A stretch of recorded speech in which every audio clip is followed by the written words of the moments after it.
Hello বন্ধুরা, কেমন আছেন সবাই? আশা করি সবাই ভালো আছেন। গল্পগুলো ভালো লাগলে অবশ্যই লাইক করবেন, কমেন্ট করে জানিয়ে দেবেন। চ্যানেলে যদি নতুন হয়ে থাকেন অবশ্যই সাবস্ক্রাইব করে পাশে থাকা বেল আইকনটি প্রেস করে রাখুন, যাতে নতুন নতুন ভিডিও আপলোড করার সাথে সাথে আপনার নোটিফিকেশনে চলে যায়। অলরেডি যারা সাবস্ক্রাইব করে রেখেছেন তাদেরকে অসংখ্য ধন্যবাদ। প্রেগনেন্ট অবস্থায় নিজের স্বামীর সঙ্গে নিজের বোনের মতো বিশ্বাস করা বেস্ট ফ্রেন্ডের পরকীয়া দেখে মুহূর্তেই স্তব্ধ হয়ে গেল কুহু। আপন বলতেই মানুষ দুজনকেই চিনত সে। একজন ছিল তার জীবনের ভালোবাসা, আর একজন শৈশবের নিঃস্বার্থ বন্ধুত্ব। যখন একে একে সবাই সম্পর্কের বন্ধন ছিন্ন করে দূরে সরে গিয়েছিল, তখনও এই মেয়েটাই তার হাত শক্ত করে ধরে রেখেছিল। স্কুল জীবনের একমাত্র বান্ধবী, যাকে কুহু নিজের বোনের চেয়েও বেশি বিশ্বাস করত। সেই বিশ্বাসের মানুষটি আজ তার সবচেয়ে বড় বিশ্বাসঘাতক হয়ে দাঁড়িয়েছে। দরজার ওপাশে দাঁড়িয়ে গুমরে কেঁদে উঠল কুহু। এই মুহূর্তে কি করবে, কি বলা উচিত, সব কিছু যেন ভুলে গেছে সে। কাঁপতে থাকা হাতে দরজা ঠেলে আবারও ফাঁক দিয়ে তাকাতেই সেই নির্মম দৃশ্যটা স্পষ্ট হয়ে উঠল। একই বিছানায় অত্যন্ত ঘনিষ্ঠ অবস্থায় রয়েছে দুজন মানুষ, তার স্বামী আর তার সবচেয়ে বিশ্বাসের মানুষ। এরপর আর নিজেকে সামলাতে পারল না কুহু। কোনো দ্বিধা না করেই দরজা ঠেলে ভিতরে ঢুকে গেল। কুহুকে দেখে জিসান তড়িঘড়ি করে তরিকে সরিয়ে উঠে দাঁড়ালো। দ্রুত শার্টটা গায়ে চাপিয়ে নিল, অথচ কুহু তখনও দরজার সামনে পাথরের মূর্তির মতো দাঁড়িয়ে, যেন বুঝতেই পারছে না এই মুহূর্তে তার কি করা উচিত। জিসান নিজেকে যতটা সম্ভব স্বাভাবিক রেখে বলল, তোমার ঘুম ভাঙল কখন? কুহুর ঠোঁটে তিক্ত হাসি ফুটে উঠল। অনেক আগেই। ঘুম না ভাঙলে তো জানতেই পারতাম না। আমি ঘুমিয়ে পড়লেই তোমরা কি করো। ছি, নিজের ওপরে ঘৃণা হচ্ছে। কেন করলে এমন আমার সঙ্গে? আমার কি এমন কমতি ছিল জিসান? কি পাওনি আমার মধ্যে যে তোমাকে অন্য একজনের কাছে সেই সুখ খুঁজতে হলো? কুহু, শান্ত হও। আমাদের মধ্যে তেমন কিছু নেই। কিছু নেই? কুহুর কণ্ঠ কেঁপে উঠল। তাহলে এতক্ষণ যা দেখলাম সেগুলো কি? আমার চোখ মিথ্যা বলছে? জিসান চুপ করে রইল। তার নীরবতাই যেন সব স্বীকার করে নিল। কুহু ধীরে ধীরে তরির সামনে গিয়ে দাঁড়ালো। চোখ দুটো কান্নায় ঝাপসা, তবু দৃষ্টিটা আগুনের মতো জ্বলছে। তুই না আমার বোনের মতো ছিলি? কি করে পারলি আমার সংসারটা ভেঙে দিতে? তোকে তো আমি নিজের থেকেও বেশি বিশ্বাস করতাম। আমার সেই বিশ্বাসের এই দাম দিলি? কথা শেষ না হতেই একের পর এক চর বসিয়ে দিল তরির গালে। তরি কোনো প্রতিবাদ করল না। জিসান দ্রুত এসে কুহুর হাত চেপে ধরে তরিকে নিজের আড়ালে সরিয়ে নিল। কুহু, তুমি পাগল হয়ে গেছো? ওকে বলো আমার বাড়ি থেকে বেরিয়ে যেতে। না, ও যাবে না। যাবে না মানে? জিসান একবার তরির দিকে তাকিয়ে দৃঢ় স্বরে বলল, আমি তরিকে ভালোবাসি। মুহূর্তেই কুহুর বুকের ভেতরটা যেন ভেঙ্গে চুরমার হয়ে গেল। তাহলে আমি কে? জিসান নির্বিকার গলায় বলল, তোমাকেও ভালোবাসি। কুহু হঠাৎ উচ্চ স্বরে হেসে উঠল। সেই হাসির মধ্যে ছিল অসহায়তা, অপমান আর ভেঙে পড়া একটা মানুষের আর্তনাদ। ভালোবাসা? ভালোবাসলে মানুষ এভাবে প্রতারণা করে না জিসান, কখনোই না। তোমাকে ভালোবেসে আমি আমার পুরো পরিবার ছেড়ে এসেছি। মা বাবার একমাত্র মেয়ে ছিলাম আমি। কোনো কিছুর অভাব ছিল না আমার। তবুও তোমার হাত ধরে সব ছেড়ে এই ছোট্ট 2 রুমের ফ্ল্যাটে এসেছিলাম, কারণ বিশ্বাস করেছিলাম তুমি আমার পৃথিবী।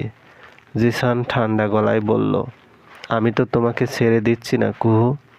কুহু মাথা নেড়ে তিক্ত স্বরে বলল, সম্পর্ক শুধু পাশে থাকলেই টিকে থাকে না। বিশ্বাস ভেঙে গেলে মানুষ থেকে হারিয়ে যায়। আমি আমার স্বামীকে কারোর সঙ্গে ভাগ করে নিতে পারবো না। তাহলে চলে যাও। জিসানের কথাটা শুনে কুহুর বুকটা মোচড় দিয়ে উঠল। কোথায় যাব আমি? তোমার হাত ধরতে গিয়ে যে নিজের সব দরজা আমি নিজেই বন্ধ করে এসেছি। কুহু, স্টপ দিস। আমি আর পারছি না। এই ইমোশনাল ড্রামা বন্ধ করো। তোমার যখন কোথাও যাওয়ার জায়গা নেই তখন তুমি এই বাসাতেই থাকো। আমি তরিকে নিয়ে চলে যাচ্ছি। কুহু মাথা নেড়ে পেছাতে পেছাতে বলল, না, কোথাও যাবে না তুমি। তুমি আমার, শুধুই আমার। আমার জীবনে আর কাউকে তোমার জায়গা দিতে পারবো না। তরি বিরক্ত হয়ে দীর্ঘশ্বাস ফেলল। কুহু, প্লিজ, এই নাটকটা বন্ধ কর। বাস্তবতা মেনে নে। কুহুর চোখ রক্তিম হয়ে উঠল। আমার সংসারে কথা বলার অধিকার তোকে কে দিয়েছে? তরি তার ছেলের হাসি হেসে বলল, তোর সংসার? যে সংসারে মানুষটাই আর তোর নেই, সেখানে আবার সংসার কিসের? কথাটা যেন ধারালো ছুরির মতো বিদ্ধ করল কুহুকে। জিসান তরি হাত শক্ত করে ধরে দরজার দিকে এগিয়ে গেল। কুহু ছুটে গিয়ে দরজার সামনে দুহাত সরিয়ে দাঁড়িয়ে পড়ল। আমি তোমাদের যেতে দেব না, কিছুতেই না। জিসানের ধৈর্যের বাঁধ এবার ভেঙে গেল। কুহু, সরে দাঁড়াও। না, মরলেও সরব না। এক মুহূর্ত দেরি করল না জিসান প্রচণ্ড জোরে কুহুকে ধাক্কা দিয়ে সরিয়ে দিল। ভারসাম্য হারিয়ে কুহু ছিটকে গিয়ে মেঝেতে আছড়ে পড়ল। তীব্র ব্যথায় তার মুখ থেকে চাপা আর্তনাদ বেরিয়ে এলো, কিন্তু সে আর্তনাদ শুনেও একবার ফিরে তাকালো না জিসান। তরি হাত ধরে দরজা পেরিয়ে বেরিয়ে গেল সে। দরজাটা বন্ধ হওয়ার শব্দটুকুই যেন কুহুর জীবনের শেষ আশ্রয়টা কেউ নিঃশেষ করে দিল। মেঝেতে পড়ে থাকা কুহু প্রথমে ব্যথাটা টেরই পেল না। কয়েক সেকেন্ড পর তলপেটে অসহ্য যন্ত্রণা মোচড় দিয়ে উঠল। নিঃশ্বাস বন্ধ হয়ে আসার মতো যন্ত্রণা। হঠাৎ উষ্ণ আঠালো কিছু একটা গড়িয়ে পড়তে অনুভব করলো সে। কাঁপতে কাঁপতে নিচে তাকাতেই দেখলো তার পায়ের নিচে লাল রক্ত ছড়িয়ে পড়ছে। 5 মাসে অন্তঃসত্ত্বা কুহুর বুক কেঁপে উঠল। দুহাত দিয়ে নিজের পেটটা আঁকড়ে ধরে ফুঁপিয়ে উঠল সে। না, না, আমার বাচ্চা। ঘরে তখন আর কেউ নেই। যে মানুষটার হাত ধরে সে নিজের পরিবার ছেড়েছিল, সেই মানুষটাই তাকে এই অবস্থায় ফেলে চলে গেছে। অবশ্য আসা শরীরটা টেনে হিঁচড়ে কোনো মতে দরজা পর্যন্ত পৌঁছালো কুহু। প্রতিটি ইঞ্চি পথ যেন মৃত্যুর সঙ্গে লড়াই। সারা ফ্লোরে রক্তের দাগ রেখে পাশের ফ্ল্যাটের দরজায় দুর্বল হাতে কড়া নাড়ল। আপু, দরজাটা খুলুন, প্লিজ। দরজা খুলতেই প্রতিবেশী মহিলা হতভম্ব হয়ে গেলেন। কুহুর মুখ ফ্যাকাশে, ঠোঁট কাঁপছে। কোমর থেকে নিচ পর্যন্ত কাপড় রক্তে ভিজে লাল হয়ে গেছে। কুহু কাঁদতে কাঁদতে তার হাত আঁকড়ে ধরল। আমাকে বাঁচান, প্লিজ। আমার বাচ্চাটাকে বাঁচান। আমি আমার বাচ্চাকে হারাতে চাই না। মহিলার বুক কেঁপে উঠল। তিনি দ্রুত কুহুকে জড়িয়ে ধরে দাঁড় করানোর চেষ্টা করলেন। হে আল্লাহ! কুহু, এ কি অবস্থা তোমার? কি হয়েছে? এভাবে রক্ত পড়ছে কেন? তোমার স্বামী কোথায়? কুহু যন্ত্রণায় কুঁকড়ে গিয়ে কাঁপা গলায় বলল, আগে আগে আমাকে হাসপাতালে নিয়ে চলুন। খুব কষ্ট হচ্ছে, আমার বাচ্চাটাকে বাঁচান। প্রতিবেশী ভদ্র মহিলা আর এক মুহূর্ত দেরি করলেন না। নিজের স্বামীকে সঙ্গে নিয়ে দ্রুত কুহুকে গাড়িতে তুলে হাসপাতালে রওনা হলেন। পুরো পথ জুড়ে কুহু যন্ত্রণায় কুঁকড়ে যাচ্ছিল। তার 2 হাত শক্ত করে নিজের পেট আঁকড়ে ধরা, ঠোঁট কাঁপছে, নিঃশ্বাস ভারী হয়ে আসছে।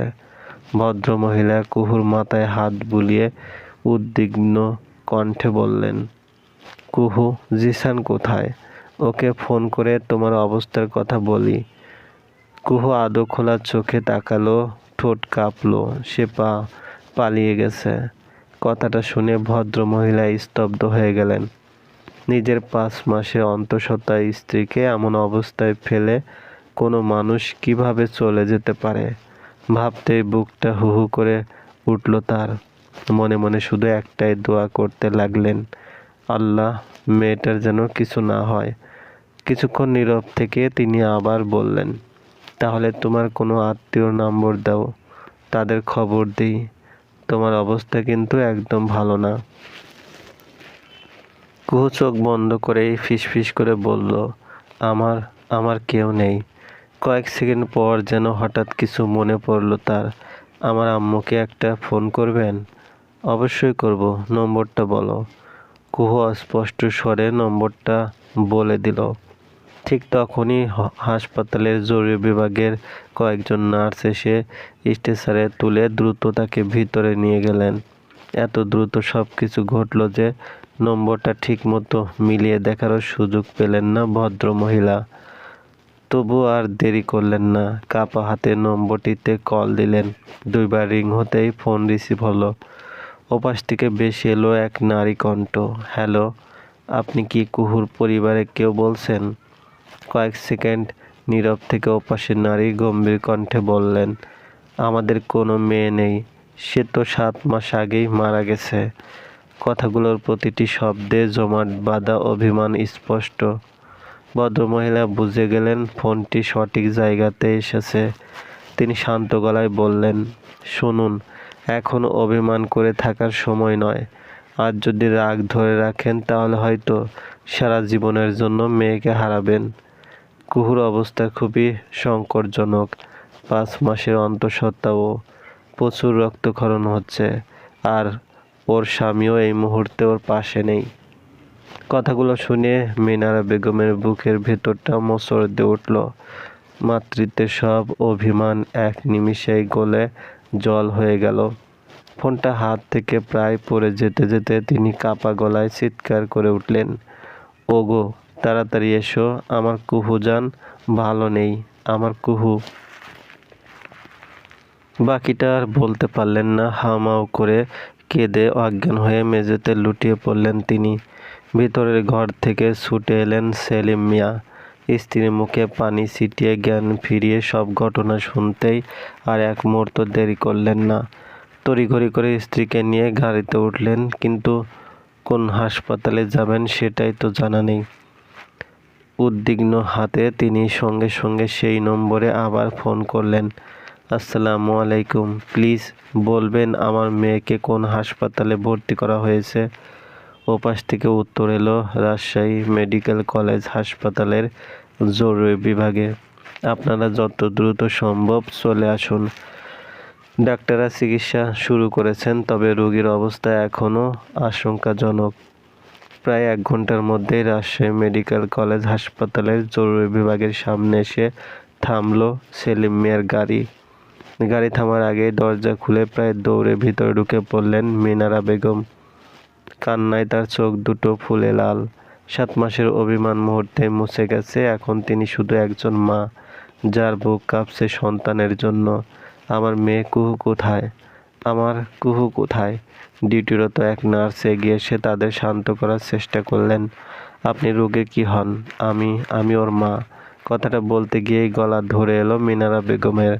নার্স ধীর কণ্ঠে বললেন, রোগীর অবস্থা বেশ সংকটজনক, ডাক্তাররা চিকিৎসা করছেন, আপনারা একটু ধৈর্য ধরুন। জরুরি বিভাগের ভিতরে তখন সময়ের সঙ্গে পাল্লা দিয়ে চলছে চিকিৎসকদের লড়াই। অতিরিক্ত রক্তক্ষরণের কারণে কুহুর শরীর দুর্বল হয়ে পড়েছিল। চিকিৎসকেরা প্রথমে রক্তক্ষরণ নিয়ন্ত্রণের চেষ্টা করেন। একাধিক স্যালাইন চালু করা হয়, প্রয়োজনীয় ইনজেকশন দেওয়া হয় এবং রক্তের নমুনা সংগ্রহ করে জরুরি ভিত্তিতে রক্তের ব্যবস্থা করতে পাঠানো হয়। আলট্রাসোনোগ্রাফি করে নিশ্চিত হওয়া গেল 5 মাসের অনাগত শিশুটিকে আর বাঁচানো সম্ভব হয়নি।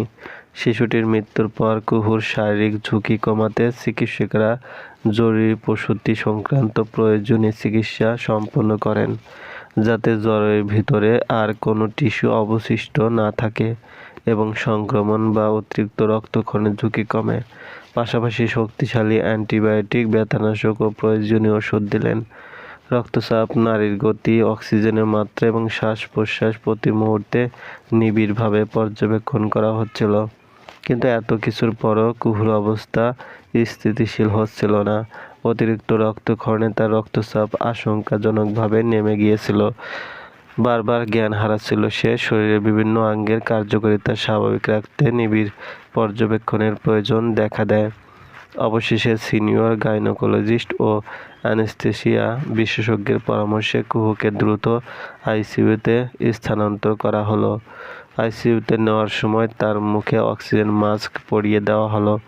শরীর জুড়ে বিভিন্ন মনিটরে তার হাতে ক্যানুলা, একের পর এক স্যালাইন ও রক্ত চলতে লাগলো।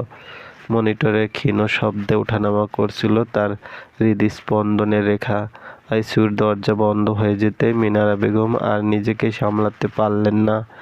দেয়ালে হেলান দিয়ে হামাও করে কেঁদে উঠলেন, আল্লাহ, আমার মেয়েটাকে ফিরিয়ে দিন। আমি আর কোনো অভিযোগ করব না, শুধু আমার কুহুটাকে বাঁচিয়ে দিন। সেলিম মিয়া স্ত্রীর কাঁধে হাত রাখলেও নিজের চোখের জল লুকাতে পারলেন না। ঠিক তখনই আইসিইউ থেকে বেরিয়ে এলেন দায়িত্বরত চিকিৎসক। মুখের মাস্ক নামিয়ে তিনি গম্ভীর কণ্ঠে বললেন, আমরা আপাতত রোগীকে স্থিতিশীল রাখার চেষ্টা করছি, কিন্তু অতিরিক্ত রক্তক্ষরণের কারণে ওর শরীর খুব দুর্বল হয়ে গেছে।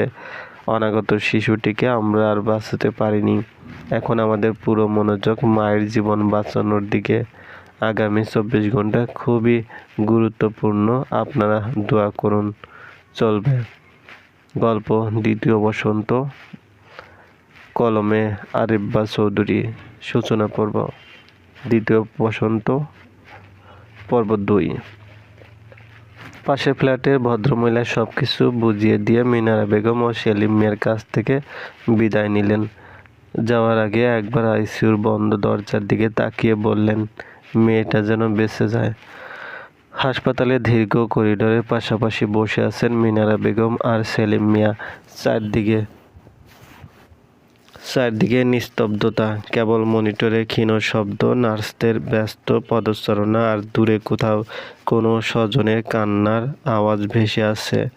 দুজনের চোখে আইসিইউর লাল বাতির দিকে স্থির। কিসের কমতি রেখেছিলেন তারা একমাত্র মেয়ের? সন্তানের মুখে হাসি ফোটাতে নিজেরা কত ইচ্ছা আকাঙ্ক্ষা বিসর্জন দিয়েছেন। সেই মেয়েটাই ভালোবেসে একদিন সব সম্পর্ক ছিন্ন করে চলে গিয়েছিল। তবুও কোনো বাবা মা কি সন্তানের অমঙ্গল কামনা করতে পারে? কিন্তু আজ যে ছেলের হাত ধরে নিজের পৃথিবী গড়তে চেয়েছিল কুহু, সেই ছেলেই তাকে মৃত্যুর দুয়ারে ফেলে রেখে চলে গেছে। মিনারা বেগম আর নিজেকে সামলাতে পারলেন না। অসহায় চোখে স্বামীর দিকে তাকিয়ে কাপা গলায় বললেন, আমার কুহুজান বাঁচবে তো? সেলিম মিয়া কোনো উত্তর দিতে পারলেন না। স্ত্রীকে বুকে টেনে নিলেন শুধু। এতক্ষণ ধরে আটকে রাখা চোখের জল আর বাদ মানল না। দুজনের চোখ থেকে নীরবে ঝরে পড়তে লাগলো অশ্রু। রাত ক্রমশ গভীর হতে লাগলো। একজনের পর একজন চিকিৎসক আইসিইউতে ঢুকছেন, আবার বেরিয়ে যাচ্ছেন, কিন্তু তাদের কারো পদক্ষেপই মিনারা বেগমদের সামনে এসে থামল না। প্রতিটি মিনিট যেন এক একটি যুগের সমান দীর্ঘ হয়ে উঠছিল।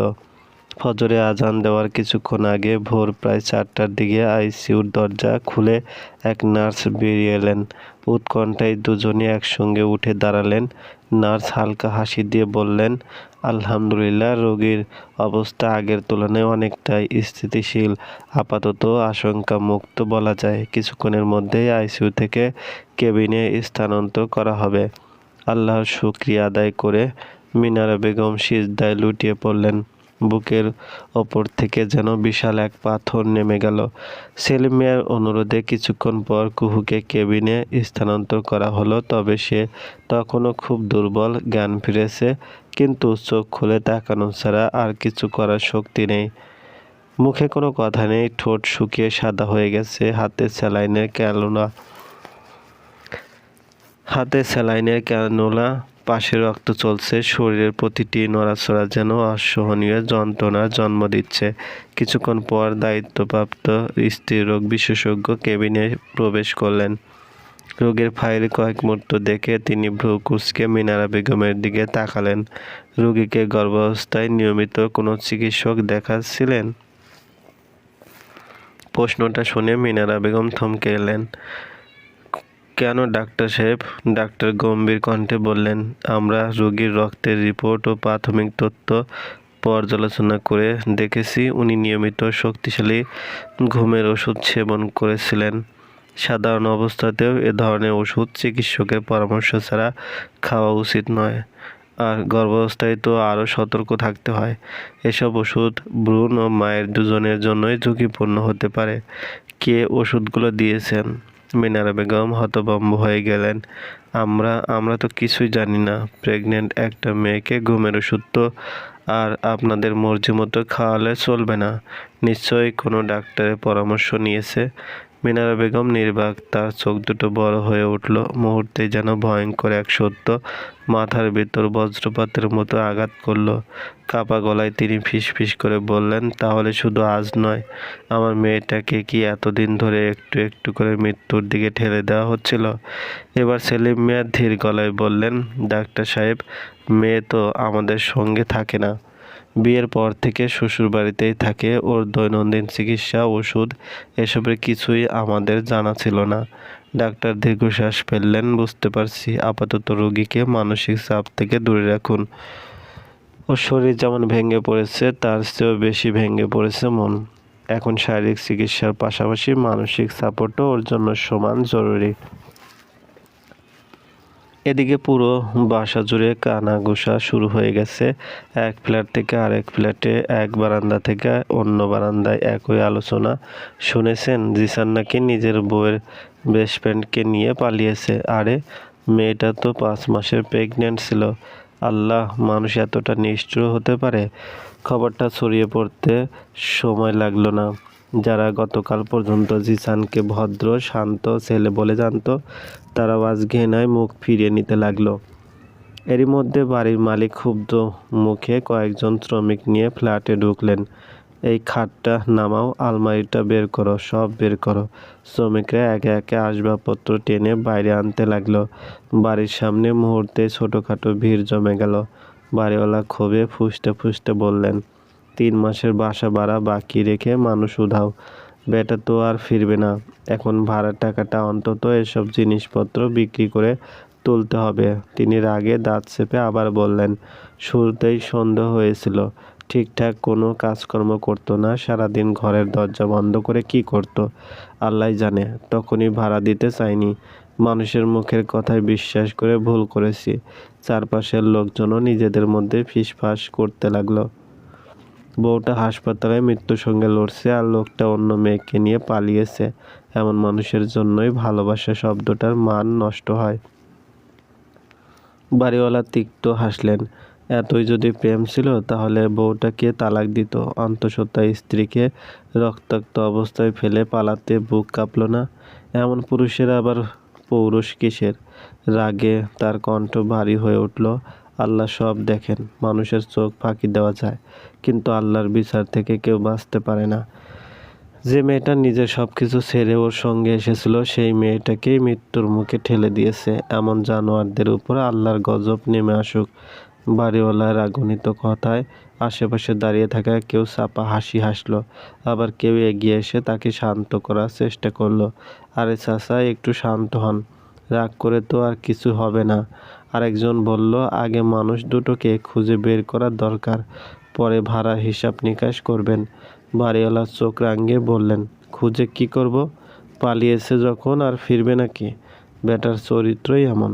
আজ বউকে ফেলে পালিয়েছে, কাল এই মেয়েটাকেও ফেলে পালাবে। এমন লোকের উপর ভরসা করে কেউ জীবন গড়ে? সময় তার নিজস্ব গতিতেই বয়ে চলেছে, কিন্তু মিনারা বেগমের কাছে যেন সময় থমকে আছে। প্রতিটি মিনিটকে মনে হচ্ছে একটি দীর্ঘ যুগ। ঘটনার পর থেকে এক ফোঁটা পানিও মুখে তোলেননি মিনারা বেগম কিংবা সেলিম মিয়া। একমাত্র মেয়েটা জীবন মৃত্যুর সন্ধিক্ষণ পেরিয়ে হাসপাতালের বিছানায় শুয়ে আছে। এমন অবস্থায় কোনো বাবা মায়ের গলা দিয়ে কি আর খাবার নামে? কুহু যেন সম্পূর্ণ বদলে গেছে। সারাদিন নিথর হয়ে শুয়ে থাকে, ছাদের দিকে স্থির দৃষ্টিতে তাকিয়ে থাকে, কিন্তু একটি শব্দ উচ্চারণ করে না। কেউ কিছু জিজ্ঞেস করলে শুধু ফাঁকা চোখে তাকিয়ে থাকে। সেই চঞ্চল হাসি খুশি মেয়েটার জায়গায় যেন অন্য একজন মানুষ এসে বসেছে। হয়তো সে বুঝে গেছে তার বুকের ভিতর যে ছোট্ট প্রাণটা প্রতিদিন একটু একটু করে বড় হচ্ছিল, সে আর নেই। মা হওয়ার যে স্বপ্নটা বুকের ভিতর যত্ন করে লালন করেছিল, মাতৃত্বের সেই অপার্থিব অনুভূতি পাওয়ার আগেই নির্মমভাবে নিভে গেছে। নিজের সন্তানের মুখ দেখার আগেই তাকে বিদায় জানাতে হয়েছে। এই শোক ভাষায় প্রকাশ করার মতো নয়। 3 দিন নিবিড় পর্যবেক্ষণে রাখার পর চিকিৎসকেরা জানালেন, কুহু আপাতত শারীরিকভাবে কিছুটা সুস্থ। প্রয়োজনীয় ওষুধ, নিয়মকানুন আর পর্যাপ্ত বিশ্রামের নির্দেশনা দিয়ে তাকে হাসপাতাল থেকে ছাড়পত্র দেওয়া হলো। মিনারা বেগম নিজ হাতে মেয়েকে আগলে গাড়িতে তুললেন। সেলিম মিয়া চুপচাপ পাশে দাঁড়িয়েছিলেন। দুজনের কারো মুখে কোনো কথা নেই। গাড়ির ভেতরে নেমেছিল ভারী নীরবতা। কুহু জানালার বাইরে নির্বিকার চোখে তাকিয়ে রইল, যেন পৃথিবীর কোনো কিছুই আর তাকে স্পর্শ করছে না। ইতিমধ্যে পুরো মহল্লায় খবর ছড়িয়ে পড়েছে। কেউ সহানুভূতি দেখাচ্ছে, কেউ দীর্ঘশ্বাস ফেলে আফসোস করছে, আবার কেউ আড়ালে আবডালে গল্পের রসদ খুঁজে বেড়াচ্ছে। কুহুকে নিয়ে বাড়িতে ফিরতে আশেপাশের মানুষজন একে একে খোঁজ নিতে আসতে লাগলো। কেউ আন্তরিক উদ্বেগ নিয়ে এসেছে, কেউ আবার নিছক কৌতূহল মেটাতে।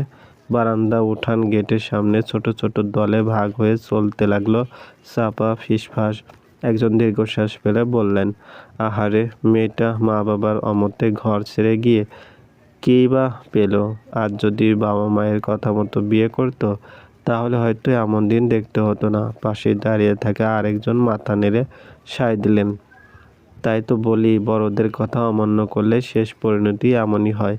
কথাগুলো মিনারা বেগমের কানে যেতেই তিনি আর নিজেকে সামলাতে পারলেন না। কয়েকদিন ধরে বুকের ভেতর জমে থাকা কষ্ট, আতঙ্ক আর অপমান একসঙ্গে বিস্ফোরিত হলো। চোখ ভেজা, কণ্ঠ কাঁপছে, তবু দৃঢ়স্বরে বললেন, এখনই কি এসব কথা বলার সময়?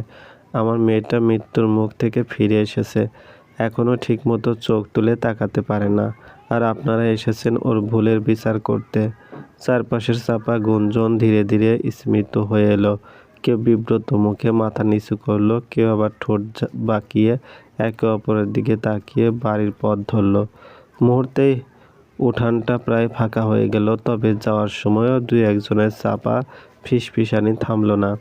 এদিকে নিজের অতীতকে পিছনে ফেলে তরিকে নিয়ে নতুন সংসার পেতেছে জিসান। ভালোবাসার নামে যা করেছিল তার পরিণতি নিয়ে ভাবার সময় যেন তার নেই।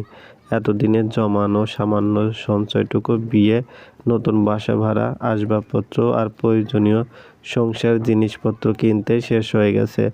বাজার সদাইও যতটুকু করেছে হিসাব করলে বড়জোর মাস 15 দিন চলবে।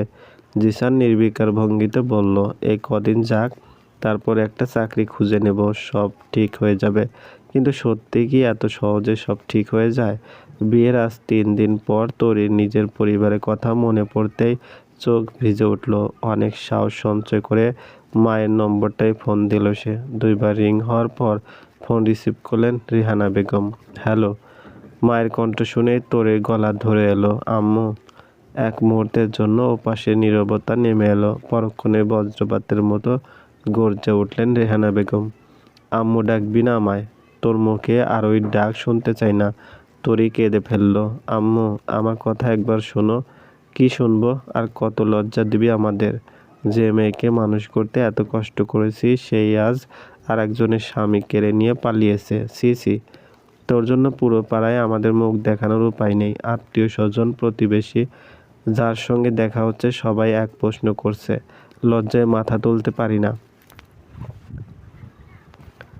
তরি কাঁদতে কাঁদতে বলল, আম্মু, আমি রেহানা বেগম কোনো সুযোগ দিলেন না। চুপ, একটা কথাও বলবি না। আজ থেকে তুই আমাদের কাছে মৃত। যেদিন অন্যের সংসার ভাঙার সিদ্ধান্ত নিয়েছিস, সেদিনই আমাদের মেয়ে মরে গেছে। ওপাশে তরি কান্না আরও জোরালো হয়ে উঠল। আম্মু, আমাকে ক্ষমা করে দাও। ক্ষমা? কিছু ভুলে ক্ষমা হয় না। তোর জন্য একটা নিরীহ মেয়ের সংসার ভেঙেছে, তার কোল খালি হয়েছে, তার জীবন ধ্বংস হয়েছে। সেই অভিশাপ নিয়ে সুখী হবি ভাবছিস? মনে রাখিস, অন্যের চোখের জল কখনো বৃথা যায় না। রেহানা বেগমের কণ্ঠ এবার ঘৃণায় ভারী হয়ে উঠল। আজকের পর আর কোনো দিন এই নম্বরে ফোন দিবি না। আর জীবনে কোনো দিন এ বাড়ির ত্রিসীমানায় পা রাখবি না। তোর জন্য আমাদের ঘরের দরজা চিরদিনের জন্য বন্ধ। কথাগুলো বলে ফোন কেটে দিলেন তিনি। ফোনটা কেটে যেতেই তরির ধপ করে খাটে বসে পড়ল। চোখের জল আর আটকে রাখতে পারল না। দুহাতে দিয়ে মুখ ঢেকে ফুঁপিয়ে কেঁদে উঠল। কয়েকদিনের ব্যবধানে যেন নিজের শেষ আশ্রয়টুকু হারিয়ে ফেলেছে সে। জিসান এগিয়ে এসে তরির পাশে বসলো, আলতো করে তার কাঁধে হাত রাখলো। এভাবে ভেঙে পড়ো না তরি। তরি কোনো উত্তর দিল না, কাঁদতেই থাকলো। জিসান তার চোখের জল মুছে দিয়ে বলল, সময়ের চেয়ে বড় ওষুধ আর কিছু নেই। আজ সবাই আমাদের ভুল বুঝছে, একদিন দেখবে সব ঠিক হয়ে যাবে। তোমার বাবা মাও একদিন আমাদের মেনে নেবেন। তরি ভাঙা গলায় বলল, যদি কোনো দিন না মানে? জিসান তরির দুই হাত নিজের মুঠোয় নিয়ে দৃঢ় কণ্ঠে বলল, তবুও ভয় পেও না, আমি তো আছি। যতদিন বেঁচে থাকবো তোমার হাত ছেড়ে কোথাও যাব না। তোমাকে এভাবে কাঁদতে দেখলে মনে হয় আমার হৃদয়টাই টুকরো টুকরো হয়ে যাচ্ছে। তাই প্লিজ নিজেকে সামলাও, আমরা একসঙ্গে আছি, এটাই সবচেয়ে বড় কথা। তরি ধীরে ধীরে মাথাটা জিসানের কাঁধে রেখে চোখ বন্ধ করলো। চলবে গল্প দ্বিতীয় বসন্ত, লেখা আরেব্বা চৌধুরী, পর্ব সংখ্যা 3। রাত অনেকটা গড়িয়ে গেছে। ড্রেসিং টেবিলের সামনে বসে ধীরে ধীরে চুল আঁচড়ে নিচ্ছিল তরি। আয়নায় নিজের মুখের দিকে তাকিয়েও আজ নিজেকে চিনতে পারছিল না। বুকের ভেতরটা অদ্ভুত এক অস্থিরতায় ভরে আছে। কুহুর কথা বারবার মনে পড়ছে। তার কি জিসানকে জানানো উচিত কুহুর গর্ভের সন্তান আর নেই? ভাবনাটা মাথায় আসতেই বুকের ভিতর কেঁপে উঠল। যদি জিসান সব শুনে কুহুর কাছে ফিরে যেতে চায়, যদি এতদিন পর নিজের সন্তানের মৃত্যুর কথা শুনে অপরাধ বোধে ভেঙে পড়ে, যদি আমাকে ভুল বোঝে, না, এখন এই সত্যটা বলা যাবে না। নিজের কথা চিন্তা করে পুরো ঘটনাটা গোপন রাখার সিদ্ধান্ত নিল তরি। ঠিক তখনই পিছন থেকে এসে তাকে জড়িয়ে ধরল জিসান। তরির চুলের ভিতর মুখ ডুবিয়ে গভীর শ্বাস নিল সে। তারপর ফিসফিসিয়ে বলল, জানো, নারী প্রেমিকা রূপেই সবচেয়ে বেশি সুন্দর ও পরিপাটি থাকে, কিন্তু বউ হওয়ার পর নিজের প্রতি এতটা অযত্নশীল হয়ে যায় কেন? তরি আয়নার দিকে তাকিয়ে মৃদু হাসল। কারণ প্রেমিকা থাকাকালে একজন নারীর সবচেয়ে বড় দায়িত্ব থাকে নিজেকে সুন্দর করে গুছিয়ে রাখা। সে নিজের পছন্দের মানুষটার চোখে সুন্দর হয়ে উঠতে চায়, তার ভালো লাগার মানুষ হতে চায়। কিন্তু বউ হওয়ার পর জীবন বদলে যায়। তখন সংসার, দায়িত্ব, হাজারো হিসাব নিকাশ কাঁধে এসে পড়ে। সেই দায়িত্বগুলো পালন করতে করতেই অধিকাংশ নারী একসময় নিজের দিকেই আর ফিরে তাকানোর সময় পায় না। অজান্তেই নিজের যত্ন নেওয়াটা পিছিয়ে যায়। জিসান তরির ঘাড়ের কাছে মুখ নামিয়ে বলল, কিন্তু আমার কাছে তুমি সব রূপেই সুন্দর। এলোমেলো চুলে, ক্লান্ত মুখে কিংবা সাজগোজ করে প্রতিটা রূপেই তুমি আমার সবচেয়ে প্রিয় মানুষ। কথাগুলো শুনে তরির ঠোঁটে লাজুক হাসি ফুটে উঠল। লজ্জায় চোখ দুটো নুয়ে এলো। আঙ্গুলের ডগা দিয়ে ওড়নার কিনারা মুচড়ে ধরল সে। জিসান কিছুক্ষণ একদৃষ্টে তাকিয়ে রইল। মেয়েটা লজ্জা পেলে যে এতটা সুন্দর লাগে সেটা হয়তো আজ নতুন করে আবিষ্কার করছে সে। খুব আস্তে করে তরির থুতনিটা তুলে বলল, জানো, তোমার একটা বদ অভ্যাস আছে। তরি বিস্মিত চোখে তাকালো। আবার কি? তুমি যখন লজ্জা পাও তখন চোখ তুলে তাকাও না, অথচ আমি ওই চোখ দুটো দেখার জন্যই অপেক্ষা করে থাকি। তরি হালকা ধাক্কা দিল জিসানের বুকে। সব সময় এসব কথাই মাথায় আসে তোমার? জিসান মুচকি হেসে বলল, না, মাঝে মাঝে আরও সুন্দর কথাও আসে, কিন্তু তোমাকে সামনে দেখলে সেগুলো গুছিয়ে বলতে পারি না। তরি হাসিটা আর একটু গভীর হলো। তাহলে এমপি সাহেবের মতো বক্তৃতা দেওয়ার ক্ষমতাও নেই বুঝি? মানুষের সামনে ঘন্টার পর ঘন্টা কথা বলতে পারি, কিন্তু তোমার সামনে দাঁড়ালে সব ভাষা কেমন যেন গুলিয়ে যায়। তরি মুখ ফিরিয়ে নিতেই জিসান তার কানের পাশে এলোমেলো হয়ে থাকা কয়েক গোছা চুল আঙ্গুলে সরিয়ে দিল। এভাবে তাকিয়ে থেকো না। কেন অস্বস্তি লাগে? তোমার অস্বস্তিটাই আমার সবচেয়ে ভালো লাগে। তরি ভ্রু কুঁচকে অভিনয় করে রাগ দেখালো। খুব দুষ্টু হয়ে গেছো, তোমার সঙ্গে থেকেই তো শিখেছি, বলেই এক ঝটকায় তাকে নিজের কাছে টেনে নিল জিসান। তরি ভারসাম্য হারিয়ে তার বুকে এসে ঠেকল। দুজনের মাঝখানে আর এক চিলতে দূরত্ব রইল না। কয়েক মুহূর্ত তারা শুধু একে অপরের দিকে তাকিয়ে রইল। সেই সময়টুকুতে কথার প্রয়োজন ছিল না। দুজনের দৃষ্টি যেন অগণিত অপ্রকাশিত বাক্য বলে দিচ্ছিল। তরি মাথা নামিয়ে ফিসফিস করে বলল, এভাবে তাকিও না, লজ্জা লাগে। জিসান ঠোঁটের কোণে হাসি টেনে উত্তর দিল, এই লজ্জাটুকুর জন্যই তো বারবার তোমার প্রেমে পড়তে ইচ্ছে করে। তরি এবার সত্যি অট্টহাসিতে ফেটে পড়ল। সেই হাসির রেশ ছড়িয়ে পড়ল পুরো ঘরে। জিসান আলতো করে তার কপালে ঠোঁট ছুঁয়ে দিয়ে ফিসফিস করে বলল, সারাদিন পৃথিবীর সঙ্গে যুদ্ধ করে ক্লান্ত হয়ে যাই, কিন্তু দিনের শেষে তোমাকে একবার কাছে পেলেই মনে হয় সব ক্লান্তি কোথায় যেন মিলিয়ে গেল। প্রতিদিনের মতো কুহুকে নিজ হাতে খাবার খাইয়ে ওষুধ খাইয়ে দিচ্ছেন মিনারা বেগম। মেয়েটা যেন দিন দিন প্রাণহীন হয়ে যাচ্ছে। একসময় যে মুখে হাসি লেগে থাকতো, সেই মুখে এখন কোনো অনুভূতির ছাপও নেই। চুপচাপ বসে থাকা, যা দেওয়া হয় তাই খেয়ে নেয়, যা বলা হয় তাই করে, যেন রক্ত মাংসের মানুষ নয়, অনুভূতিহীন এক কাঠের পুতুল। এমন আঘাত সহজে মেনে নেওয়ার মতো নয়। যে মানুষটাকে নিজের পৃথিবী ভেবে সব কিছু ছেড়ে এসেছিল, যার হাত ধরে ভবিষ্যতের অসংখ্য স্বপ্ন এঁকেছিল, সেই মানুষটির কাছ থেকেই যখন সবচেয়ে নির্মম বিশ্বাসঘাতকতা আসে, তখন ভাঙ্গে শুধু একটি সম্পর্ক নয়, ভেঙে চুরমার হয়ে যায় বিশ্বাস, ভরসা, বেঁচে থাকার ইচ্ছেটুকুও। আর কুহুর ক্ষেত্রে তো ক্ষতটা আরও গভীর। একদিকে স্বামীর প্রতারণা, অন্যদিকে সবচেয়ে আপন বলে বিশ্বাস করা বান্ধবীর বিশ্বাসঘাতকতা, তার উপর নিজে অনাগত সন্তানকে হারানোর অসহনীয় শোক। এতগুলো আঘাত একসঙ্গে বয়ে বেড়ানোর শক্তি সবার থাকে না। তবু মিনারা বেগম হাল ছাড়লেন না। মেয়েকে আবার স্বাভাবিক জীবনে ফিরিয়ে আনার জন্য নিজের সর্বোচ্চ চেষ্টা করে যাচ্ছেন তিনি। কখনো গল্প করেন, কখনো পুরনো অ্যালবাম খুলে বসেন, কখনো শৈশবের মজার স্মৃতিগুলো মনে করিয়ে দেওয়ার চেষ্টা করেন, যদি একবারের জন্য মেয়েটার মুখে সেই আগের হাসিটা ফিরে আসে। পরদিন সকালে আর আগের মতো কুহুর ঘরে নাস্তা নিয়ে গেলেন না তিনি, বরং ধীরে ধীরে মেয়ের হাত ধরে তাকে ড্রয়িং রুমে এনে সোফায় বসালেন। খবর পেয়ে কুহুর ছোটবেলার কয়েকজন খেলাধুলার সঙ্গী, প্রতিবেশী আর স্কুলের পরিচিত বন্ধুরা তাকে দেখতে এলো। কেউ ফল নিয়ে এসেছে, কেউ ফুল, কেউ একটুখানি সাহস দেওয়ার জন্য এসেছে।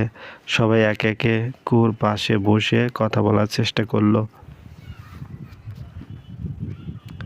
কুহু, চিনতে পারছিস আমাকে? আমরা সবাই তোর জন্য দোয়া করছি, তুই খুব তাড়াতাড়ি সুস্থ হয়ে উঠবি দেখিস। কিন্তু কুহুর কোনো প্রতিক্রিয়া নেই। সে একবারও কারো দিকে চোখ তুলে তাকালো না। তার দৃষ্টি স্থির হয়ে রইল মেঝের এক কোণে। মনে হচ্ছে পৃথিবীর সব শব্দ যেন তার কানে পৌঁছানোর আগেই নিঃশব্দ হয়ে যাচ্ছে। বন্ধু, বিশ্বাস, এই শব্দগুলোর অস্তিত্বই যেন আজ তার কাছে অর্থহীন। কারণ যাদের সে সবচেয়ে বেশি বিশ্বাস করেছিল, তারাই একে একে সেই বিশ্বাসকে রক্তাক্ত করে চলে গেছে। বিকেলের আলো চারদিকে ছড়িয়ে পড়তেই মিনারা বেগম আর সেলিম মিয়া কুহুকে নিয়ে বের হলেন। ভাবলেন, চার দেওয়ালের বন্দিত্ব থেকে মেয়েটাকে একটু বাইরে আনা দরকার। হয়তো খোলা আকাশ, নদীর হাওয়া, প্রকৃতির ছোঁয়া আর অবশ হয়ে যাওয়া মনটাকে সামান্য হলেও স্পর্শ করবে।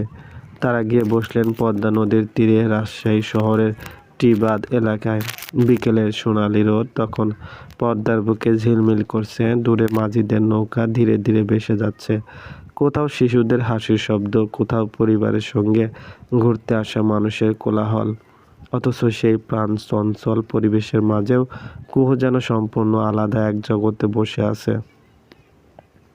তার দৃষ্টি স্থির নদীর বয়ে চলা পানির দিকে। মিনারা বেগম মেয়ের কাঁধে হাত রেখে বললেন, কুহু, চল ওদিকে ফুচকা খাই।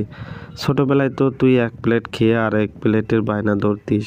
কুহু কোনো উত্তর দিল না। কিছুক্ষণ পর সেলিম মিয়া আইসক্রিম কিনে এনে মেয়ের সামনে ধরলেন। নাও মা, তোমার পছন্দের চকলেট ফ্লেভার। কুহু শুধু একবার আইসক্রিমটার দিকে তাকালো, তারপর আবার চোখ ফিরিয়ে নিল নদীর দিকে। মেয়ের এই নিশ্চুপ মুখটা আর সহ্য করতে পারলেন না সেলিম মিয়া। তিনি ধীরে ধীরে কুহুর পাশে গিয়ে বসলেন। মেয়ের মাথায় স্নেহ ভরা হাত রেখে শান্ত গলায় বললেন, কুহু জান। কুহু কোনো সাড়া দিল না। সেলিম মিয়া আবার বললেন, তুমি বিড়ালের মতো নয়, সিংহের মতো বাঁচতে শিখো। জীবন একটা ধাক্কা দিয়েছে বলেই থেমে গেলে চলবে? হোঁচট খাওয়া লজ্জার নয়, পড়ে থেকে যাওয়াটাই লজ্জার। নিজের জন্য না হোক, অন্তত আমাদের জন্য বাঁচো। তুমি ভাবছো তুমি একাই কষ্ট পাচ্ছ, কিন্তু তুমি কি জানো তোমার সঙ্গে সঙ্গে আমরাও প্রতিদিন একটু একটু করে মরে যাচ্ছি। কুহুর চোখের কোণে জল চিকচিক করে উঠল। সেলিম মিয়া কাপা গলায় বললেন, প্রতি রাতে তোমার আম্মু লুকিয়ে কাঁদে, মনে করে আমি বুঝি টের পাই না, কিন্তু তার প্রতিটি কান্নার সাক্ষী আমি। ফজরে আজান পর্যন্ত ওর চোখে ঘুম নামে না। একবার তোমার ঘরে যায়, আবার আমার কাছে ফিরে আসে। সারা রাত শুধু আল্লাহর কাছে একটা কথাই বলে, আমার মেয়েটাকে আগের মতো করে দাও। তিনি মেয়ের মাথায় হাত বুলিয়ে দিলেন। তুমি একা নও মা, আমরা আছি, সবসময় ছিলাম, এখনও আছি, মৃত্যুর আগ পর্যন্ত থাকবো। মানুষ চলে যায়, সম্পর্ক ভেঙে যায়, কিন্তু বাবা মায়ের আশ্রয় কখনো ভেঙে পড়ে না। পদ্মার ঢেউ তীরে এসে আছড়ে পড়ছে। সেলিম মিয়ার কণ্ঠ আরও ভারী হয়ে এলো। জীবন কারো জন্য থেমে থাকে না। ভালো সময় যেমন স্থায়ী নয়, তেমনি খারাপ সময়ও নয়। পৃথিবীতে এমন কোনো মানুষ নেই যে শুধু সুখ পেয়েছে, আবার এমনও কেউ নেই যে সারা জীবন শুধু দুঃখই বয়ে বেরিয়েছে। সময় একদিন সব বদলে দেয়, কিন্তু তার জন্য আগে নিজেকে বাঁচতে হয়। এতক্ষণ নিজের অনুভূতিগুলো বুকের ভিতর চেপে রাখা কুহু আর পারল না। হঠাৎ করে বাবার সামনে হাঁটু গেড়ে বসে পড়ল। দুহাত দিয়ে বাবার পা জড়িয়ে ধরে ফুঁপিয়ে কেঁদে উঠল, আব্বু, আমাকে ক্ষমা করে দাও। সেলিম মিয়া চমকে উঠে মেয়েকে ধরতে গেলেন। কুহু কাঁদতে কাঁদতেই বলতে লাগলো, আমি শুধু নিজের কষ্টটাই দেখেছি, একবারও ভাবিনি আমার জন্য তোমাদের কতটা অপমান সহ্য করতে হয়েছে।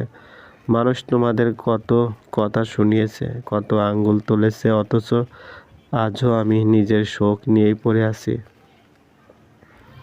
সে বাবার পায়ের উপর মুখ রেখে কাপা গলায় বলল, আমি ভেবেছিলাম আমি সবচেয়ে বেশি ভেঙে গেছি, কিন্তু আজ বুঝলাম আমার সঙ্গে সঙ্গে তোমরাও ভেঙে গেছো। শুধু পার্থক্য হলো আমি কান্না করেছি নিজের জন্য, আর তোমরা কেঁদেছো আমার জন্য। আমি খুব স্বার্থপর হয়ে গিয়েছিলাম আব্বু, সবসময় শুধু নিজের ক্ষতটাই দেখেছি। তোমাদের বুকের ভিতর যে আমার চেয়েও বড় রক্তক্ষরণ হচ্ছিল, সেটা বুঝতেই পারিনি। আমাকে ক্ষমা করে দাও, যদি পারো আর একবার আমাকে নতুন করে বাঁচতে শেখাও। সেলিম মিয়া আর এক মুহূর্তও নিজেকে সামলে রাখতে পারলেন না। নিচু হয়ে মেয়েকে দুই বাহুতে আগলে বুকে টেনে নিলেন। মেয়ের মাথায় বারবার হাত বুলিয়ে শান্ত কণ্ঠে বললেন, মানুষ কি বলল, কে কি ভাবলো, সেসব নিয়ে আমাদের কোনো আক্ষেপ নেই। পৃথিবীর মানুষ আজ কথা বলবে, কাল অন্য কাউকে নিয়ে বলবে, কিন্তু আমাদের পৃথিবী তো তুমি।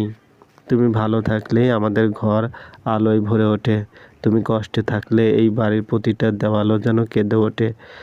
বাবার বুকে মুখ লুকিয়ে নিশ্চুপ হয়ে রইল। সেলিম মিয়া আবার বললেন, যে মানুষ তোমার মূল্য বুঝতে পারেনি, যে তোমার ভালোবাসার মর্যাদা দিতে পারেনি, তার জন্য নিজের জীবনকে থামিয়ে রেখো না। একটা ভুল মানুষ কখনো তোমার পুরো জীবন নির্ধারণ করতে পারে না। শোনো, কালই তোমাকে আবার অনার্সে ভর্তি করাবো। একটা বছর নষ্ট হয়েছে, হোক। জীবন কোনো দৌড় নয় যে সবাইকে একই সময়ে গন্তব্যে পৌঁছাতে হবে।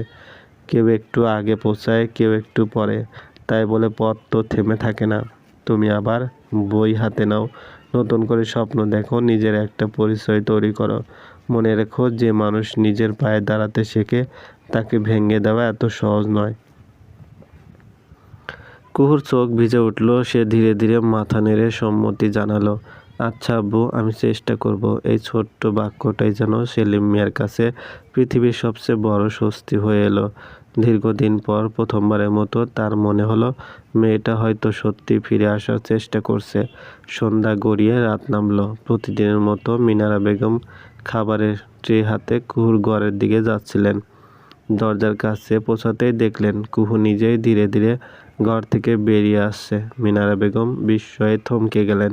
কুহু মায়ের দিকে তাকিয়ে খুব শান্ত স্বরে বলল, আম্মু, আজ আমি সবার সঙ্গে বসে খাবো। মাত্র একটি বাক্য, কিন্তু সেই একটি বাক্যই মিনারা বেগমের বুকটা হালকা হয়ে গেল। চোখের কোণে অশ্রু জমলেও এবার তা আনন্দের। ডাইনিং টেবিলে অনেক দিন পর আবার তিনজন একসঙ্গে বসলো। টেবিলে সাজানো ছিল গরম ভাত, ডাল, ভর্তা আর কুহুর প্রিয় মুরগির ঝোল। মিনারা বেগম নিজ হাতে মেয়ের প্লেটে ভাত তুলে দিলেন। আর একটু ঝোল দেব? কুহু এবার আর আগের মতো চুপ করে রইল না, খুব আস্তে বলল, দাও আম্মু, বেশি না, একটু দাও। কথাটা শুনে মিনারা বেগমের মুখে দীর্ঘদিন পর তৃপ্তির হাসি ফুটে উঠল। খাবারের ফাঁকে ফাঁকে কেউ তেমন কথা বলছিল না, কিন্তু সেই নীরবতার মধ্যেও আজ একটা উষ্ণতা ছিল, একটা ফিরে পাওয়ার অনুভূতি ছিল। কুহু আগের মতো অঝরে হাসছে না, প্রাণ খুলে গল্প করছে না, চোখের গভীরে এখনো জমে আছে অপার শোকের ছায়া। এত বড় ক্ষত কয়েকদিনে শুকিয়ে যাওয়ার নয়, তবু গত কয়েকদিনের নিথর প্রাণহীন মেয়েটার তুলনায় আজ সে অনেকটাই বদলেছে। সে বুঝতে শুরু করেছে জীবন থেমে থাকে না, ভাঙা মানুষও একদিন ধীরে ধীরে হাঁটতে শেখে। পরদিনই সেলিম মিয়া কুহুকে আবার অনার্সে ভর্তি করিয়ে দিলেন। 1 বছর আগে অনার্স প্রথম বর্ষে পড়ার সময় ভালোবাসার টানে জিসানের হাত ধরে বাড়ি ছেড়েছিল সে। সেই এক সিদ্ধান্তে থেমে গিয়েছিল তার পড়াশোনা, বদলে গিয়েছিল পুরো জীবন। আজ আবার নতুন করে বই খাতা হাতে নিয়েছে কুহু। নতুন ক্লাস, নতুন সহপাঠী, নতুন পথ চলা। কিন্তু বুকের ভেতর পুরনো ক্ষতগুলো এখনো তাজা। সে নিজেও জানে না তার জীবনের গল্পের শেষ কোথায়। প্রতিদিন নিয়ম করে কলেজে যায়, ক্লাস করে, লাইব্রেরিতে বসে বই পড়ে, কখনো ক্যাম্পাসে নিরিবিলি পথে একা একা হাঁটে, নিজেকে ব্যস্ত রাখার চেষ্টা করে। কারণ সে জানে মানুষ যত ব্যস্ত থাকে তত কম ভেঙে পড়ে। কিন্তু সমাজ মানুষকে এত সহজে বাঁচতে দেয় না। কুহু যতবার অতীতকে পেছন ফেলে সামনে এগিয়ে যেতে চায়, ততবারই সেই অতীত অন্য কারো মুখ দিয়ে ফিরে আসে। কলেজের গেট, রাস্তার মোড়, বাজার কিংবা পাড়ার অলিগলি, সে যেখানেই যায় কোথাও না কোথাও ফিসফাস শুরু হয়ে যায়। ওই যে মেয়েটা প্রেম করে পালিয়ে গিয়েছিল না? হ্যাঁ, সেই তো। সে স্বামী নাকি অন্য মেয়েকে নিয়ে পালিয়েছে। কেউ আবার আড়াল না করেই কটাক্ষ ছুড়ে দেয়। মা বাবার মুখে কালি মেখে আবার কি মুখ নিয়ে ফিরে এসেছে। এত লজ্জা থাকলেও মানুষ ঘর থেকে বের হতো না। আরও কেউ তাচ্ছিল্যের হাসি হাসে বলে, বাবা মা মানুষ ভালো বলেই আশ্রয় দিয়েছেন, অন্য কেউ হলে দরজাই খুলে দিত না। নিজের ইচ্ছায় ঘর ছেড়ে গিয়েছিল, এখন আবার কাঁদতে এসেছে। মা বাবার সম্মান যতটুকু বাকি আছে সেটুকু ডুবাতে এসেছে। কারো কারো ভাষা আরও নিষ্ঠুর হয়ে ওঠে। এসব মেয়েদের জন্যই অন্য মেয়েদের বদনাম হয়। আজ একজনের হাত ধরে পালায়, কাল আরেকজনের, তারপর আবার সমাজের সহানুভূতি চায়। ইজ্জত একবার গেলে আর ফেরে না। এসব মেয়েকে বিশ্বাস করা মানে নিজের সর্বনাশ ডেকে আনা। যার নিজের চরিত্রের ঠিক নেই তার জীবনে শান্তি থাকবে কি করে? প্রতিটি বাক্য ছিল ধারালো ছুরির মতো। কুহু সব শুনত, একটি কথারও প্রতিবাদ করত না, চোখ নামিয়ে নীরবে হেঁটে চলে যেত। এমন ভান করত যেন কিছুই শুনতে পায়নি, কিছুই তার কানে পৌঁছায়নি। কিন্তু বাস্তবতা ছিল ভিন্ন। প্রতিটি কটূক্তি বুকের গভীরে গিয়ে বিঁধত। মনে হতো কেউ যেন পুরানো ক্ষতগুলো বারবার ছিঁড়ে রক্তাক্ত করে দিচ্ছে। ঠোঁট শক্ত করে চেপে রাখত সে, শুধু এই জন্য যে ভিড়ের সামনে ভেঙে পড়বে না। চলবে। গল্প দ্বিতীয় বসন্ত, কলমে আরেব্বা চৌধুরী, পর্ব সংখ্যা 4। বাসায় ফিরে ব্যাগটা বিছানার এক কোণে ছুঁড়ে রেখে আয়নার সামনে গিয়ে দাঁড়ালো কুহু। কয়েক মুহূর্ত নিজের প্রতিচ্ছবির দিকে নির্বাক তাকিয়ে রইল। চোখের নিচে কালি পড়েছে, মুখের উজ্জ্বলতা ম্লান, হাসিটাও যেন বহুদিন আগেই হারিয়ে গেছে।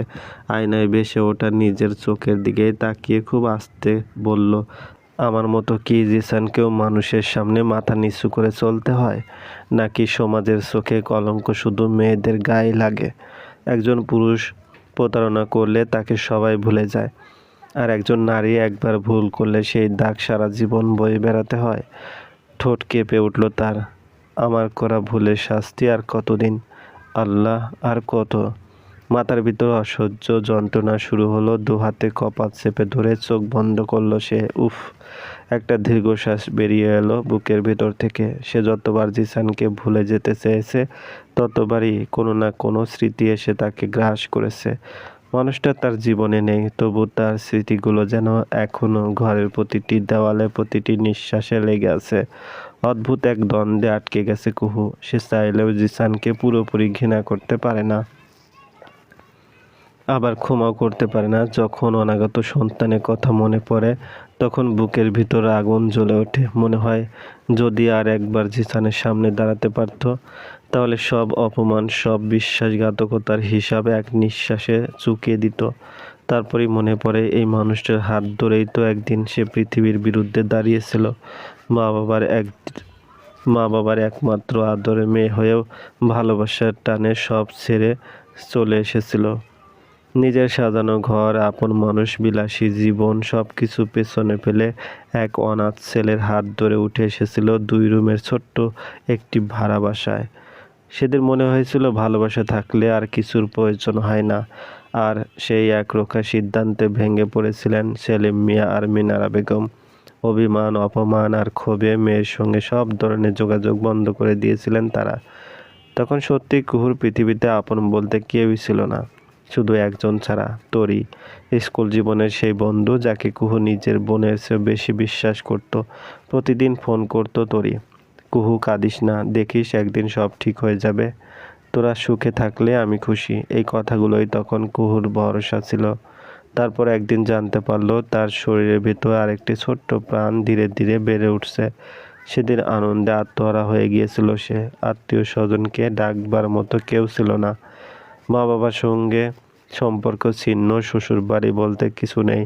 আপন বলতে ছিল শুধু জিসান আর তরি। সেই ছোট্ট সুখবরটুকু উদযাপন করতে নিজের হাতে রান্না করেছিল কুহু। ছোট্ট করে কেক কেটেছিল তারা।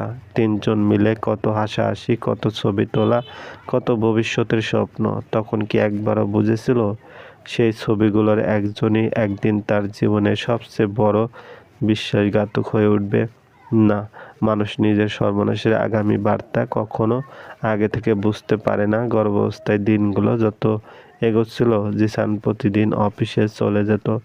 সারাদিন একা 4 দেওয়ালের ভেতর কাটাতে কাটাতে হাঁপিয়ে উঠত কুহু।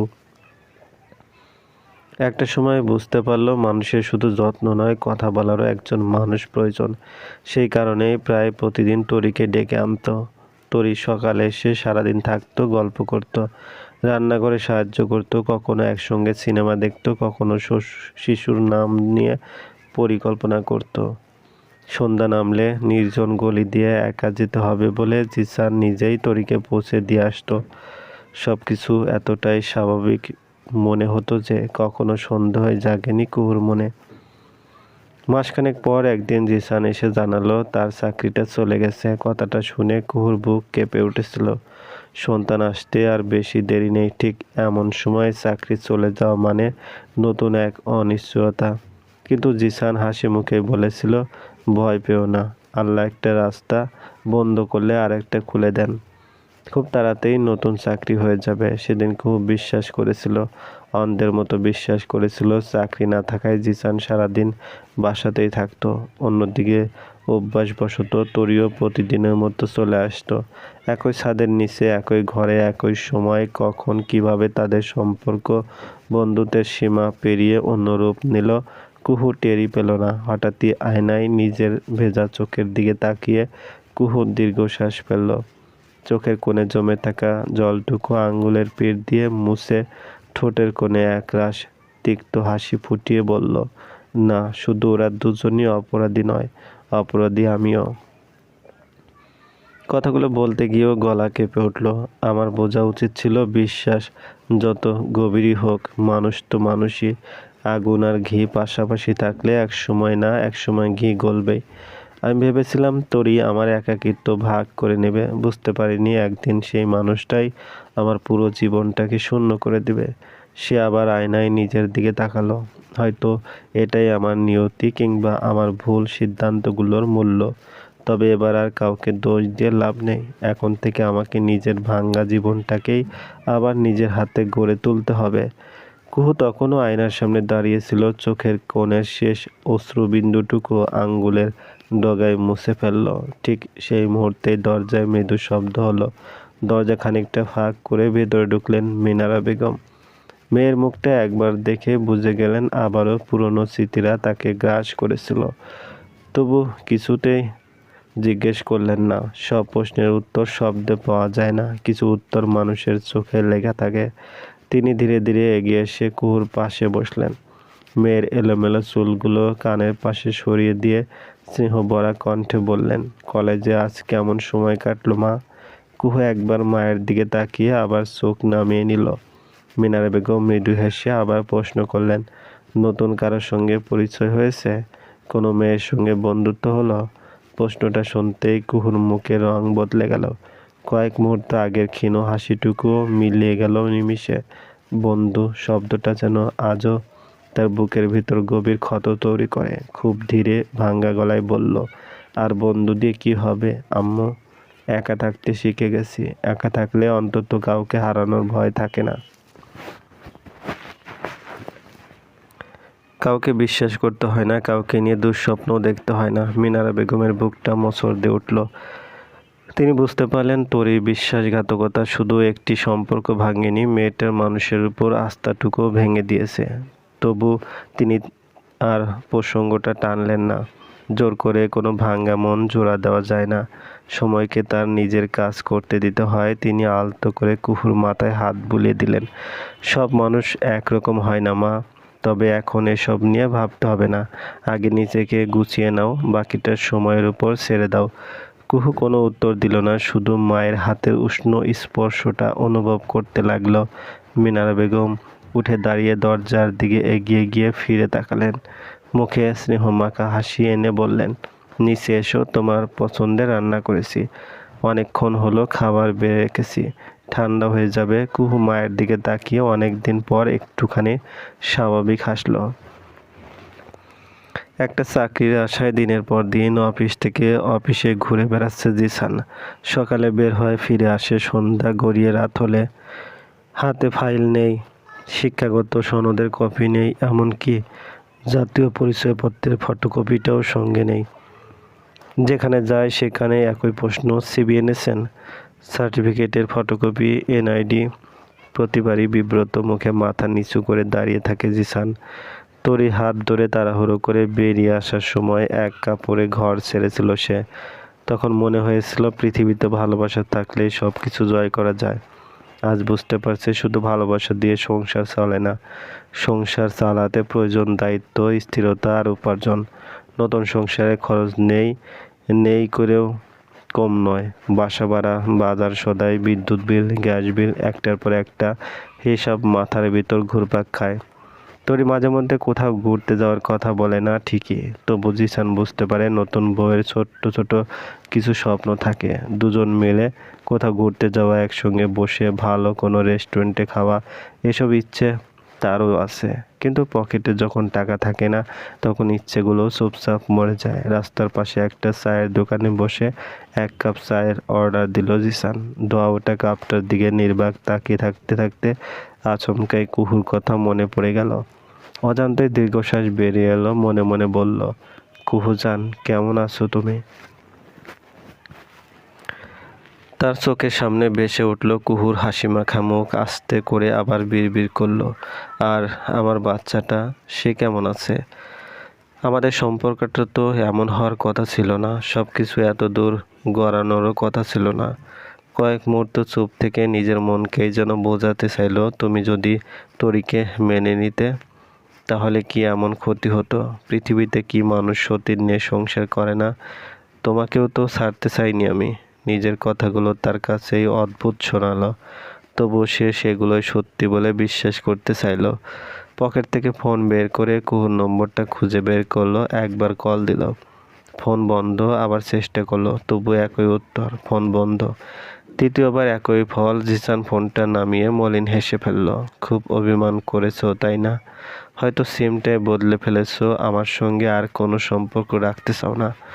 সে জানতো না ফোন বন্ধ থাকার পিছনে অভিমান নয়, লুকিয়ে আছে আরো বড় এক ট্র্যাজেডি। সে জানতো না যার খোঁজে আজ ফোন করছে সেই মেয়েটা মৃত্যুর সঙ্গে লড়াই করে হাসপাতালের আইসিইউ পর্যন্ত ঘুরে এসেছে। সে জানতো না যে সন্তানের খবর জানতে চাইছে সেই ছোট্ট প্রাণটা পৃথিবীর আলো দেখার আগে চিরদিনের জন্য হারিয়ে গেছে। সন্ধ্যা নেমেছে, অনেকক্ষণ ড্রয়িং রুমে টিভি চলছে, তবে কারো মনই তাতে নেই। সেন্টার টেবিলে ধোয়া ওঠা 3 কাপ চা, 3 জন পাশাপাশি বসে আছে, অথচ নীরবতাই যেন সবচেয়ে বেশি কথা বলছে। কিছুক্ষণ পর সেলিম মিয়া কাপটা নামিয়ে রেখে গম্ভীর কণ্ঠে বললেন, কুহু, একটা কথা ভাবছি। কুহু টিভির পর্দা থেকে চোখ সরিয়ে বাবার দিকে তাকালো। কি কথা আব্বু? সেলিম মিয়া দীর্ঘশ্বাস ফেললেন। তোমার ডিভোর্সের ব্যবস্থা করব ভাবছি। কথাটা শুনিয়ে কুহু কিছুক্ষণ নিশ্চুপ হয়ে রইল, যেন শব্দগুলো বুঝতে তার একটু সময় লাগলো। তারপর খুব ধীর কণ্ঠে বলল, সে তো কোথায় আছে সেটাই জানি না। তার কোনো ঠিকানা নেই, কোনো খোঁজ নেই। তাহলে ডিভোর্স হবে কিভাবে? সেলিম মিয়া মেয়ের দিকে তাকিয়ে শান্ত স্বরে বললেন, আমি একজন আইনজীবীর সঙ্গে কথা বলেছি। তিনি বলেছেন, স্বামী যদি দীর্ঘদিন ধরে নিখোঁজ থাকে বা তার বর্তমান ঠিকানা জানা না থাকে, তবুও আদালতের মাধ্যমে আইনগত প্রক্রিয়া অনুসরণ করে বৈবাহিক সম্পর্ক বিচ্ছেদের আবেদন করা যায়। আদালত প্রয়োজনীয় নোটিশ জারির ব্যবস্থা করবে। তার সর্বশেষ পরিচিত ঠিকানাসহ আইন অনুযায়ী যেসব ধাপ আছে সেগুলো অনুসরণ করা হবে। তিনি একটু থেমে আবার বললেন, যদি সত্যিই তার কোনো খোঁজ না পাওয়া যায় তাহলে আদালত আইন অনুযায়ী পরবর্তী সিদ্ধান্ত দেবেন। আর যদি কোথাও থাকে তবে আইনগত নোটিশ তার কাছে পৌঁছানোর ব্যবস্থা হবে। সে পরে জানতে পারলেও সেই আইনগত প্রক্রিয়া অনুযায়ী বিষয়টি নিষ্পত্তি হবে। কুহু চুপচাপ শুনছিল। সেলিম মিয়া মেয়ের হাত নিজের হাতে নিয়ে বললেন, আমি প্রতিশোধ নিতে চাই না মা, আমি শুধু চাই তুই অনিশ্চয়তার মধ্যে আটকে না থাকিস। যে মানুষ তোকে ছেড়ে চলে গেছে তার জন্য তোর ভবিষ্যৎ আটকে থাকবে কেন? মিনারা বেগমও এবার কথা বললেন, সারা জীবন যদি এই সম্পর্কের নামটা কাগজে কলমে ঝুলে থাকে তাহলে সামনে এগোতে তোরই কষ্ট হবে। সেলিম মিয়া দৃঢ় গলায় বললেন, সব কিছু আমরা আইন মেনেই করব। কোনো তাড়াহুড়ো নয়, কোনো অন্যায় নয়। একজন ভালো আইনজীবীর মাধ্যমে আদালতের যেসব নিয়ম আছে সেগুলো অনুসরণ করে ব্যবস্থা নেওয়া হবে। তারপর সে হঠাৎ একদিন ফিরে এলেও আইনগতভাবে কী অবস্থান হবে সেটা আদালতের আদেশে নির্ধারণ করবে। তোর জীবনে যেন পরে আর কোনো জটিলতা না থাকে, আমি শুধু সেটাই চাই। কুহু কিছুক্ষণ মাথা নিচু করে বসে রইল। তারপর মাথা নেড়ে বলল, তুমি যেটা আমার ভালোর জন্য ঠিক মনে করো সেটাই করো আব্বু। এখন আর কোনো সম্পর্ক আঁকড়ে ধরে বাঁচতে চাই না। যে সম্পর্কের ভিতর বিশ্বাস নেই, সম্মান নেই, সেখানে শুধু একটা নাম টিকে থাকলেই তো সংসার বেঁচে থাকে না, চলবে। গল্প দ্বিতীয় বসন্ত, কলমে আরেব্বা চৌধুরী। সকাল থেকে অস্থির লাগছে তোরে। ঘুম ভাঙার পর থেকেই বারবার মায়ের মুখটা চোখের সামনে ভেসে উঠছে। কতদিন হয়ে গেল মায়ের কণ্ঠ শুনিনি। অনেকক্ষণ দ্বিধায় থাকার পর ফোনটা হাতে নিয়ে মায়ের নম্বরটায় কল দিল। একবার, দুবার, তিনবার রিং হচ্ছে, কিন্তু ওপাশ থেকে কেউ ফোন তুলছে না। আবার কল করলো, তবুও একই অবস্থা। ধীরে ধীরে তোরের চোখ ভিজে উঠল, বুকের ভিতরটা হু হু করে উঠল। নিজেকেই প্রশ্ন করলো, আমি কি সত্যি এত বড় অপরাধ করে ফেলেছি? আম্মু কি আর কোনো দিন আমার সঙ্গে কথা বলবেন না? অসহায় হয়ে বড় ভাবি মিমির নম্বরে কল দিল সে। অচেনা নম্বর দেখে মিমি ফোন ধরছিলেন। হ্যালো, কে বলছেন? তরি কাঁপা গলায় বললেন, ভাবি আমি তরি। শুধু নামটা শোনার অপেক্ষাতেই যেন ছিলেন তিনি। মুহূর্তেই কণ্ঠে বদলে গেল। কোন মুখে আবার ফোন দিছিস? হ্যাঁ? তরি ভাঙ্গা গলায় সালাম দিল। মিমি সালামের উত্তরও দিলেন না। রাগে ক্ষোভে এক নাগাড়ে বলতে লাগলেন, নিজের জীবনটা নষ্ট করছিস, সেটা তোর ব্যাপার ছিল, কিন্তু সঙ্গে সঙ্গে আমাদের মান সম্মানও রাস্তায় নামিয়ে দিলি। এখন পাড়ায় বের হলে মানুষ আঙ্গুল তুলে কথা বলে, কারো সামনে মাথা তুলে দাঁড়াতে পারি না। আম্মা তোর জন্য কাঁদতে কাঁদতে অসুস্থ হয়ে বিছানায় পড়ে আছে, ওষুধ খাচ্ছে তবু রাতে ঘুম হয় না। তুই যে তার বুকটা ফাঁকা করে দিয়েছিস। তোর নিঃশ্বাস ভারী হয়ে উঠল। মিমি আরও কঠিন স্বরে বললেন, আর তোর ছোট ভাই, সে বলেছে তোকে সামনে পেলে ছেড়ে কথা বলবে না, রাগে অগ্নিশর্মা হয়ে আছে। বলতো কি সুখ পেলি একটা মেয়ের সংসার ভেঙে? কুহু তোকে কি নিজের বোনের চেয়ে বেশি বিশ্বাস করত? নিজের ঘরের দরজা খুলে দিয়েছিল, নিজের সুখ দুঃখ ভাগ করে নিয়েছিল। সে বিশ্বাসের প্রতিদান এভাবেই দিলি? প্রতিটি শব্দ তরির বুকের ভিতর কাটার মতো বিঁধছিল। আর শুনতে পারল না, চুপচাপ কলটা কেটে দিল। ফোনটা বিছানার উপর রেখে 2 হাত দিয়ে মুখ ঢেকে কাঁদতে লাগলো। মায়ের জন্য যে অভাববোধ হচ্ছিল, মুহূর্তের মধ্যে তার রূপ নিল তীব্র অপরাধ বোধে। মনে হচ্ছিল সত্যিই কি সে নিজের ভালোবাসার জন্য অনেকগুলো মানুষের জীবন এলোমেলো করে দিয়েছে। ঠিক তখনই দরজা খুলে ঘরে ঢুকলো জিসান। সারাদিনের ক্লান্তি তার চোখে মুখে স্পষ্ট।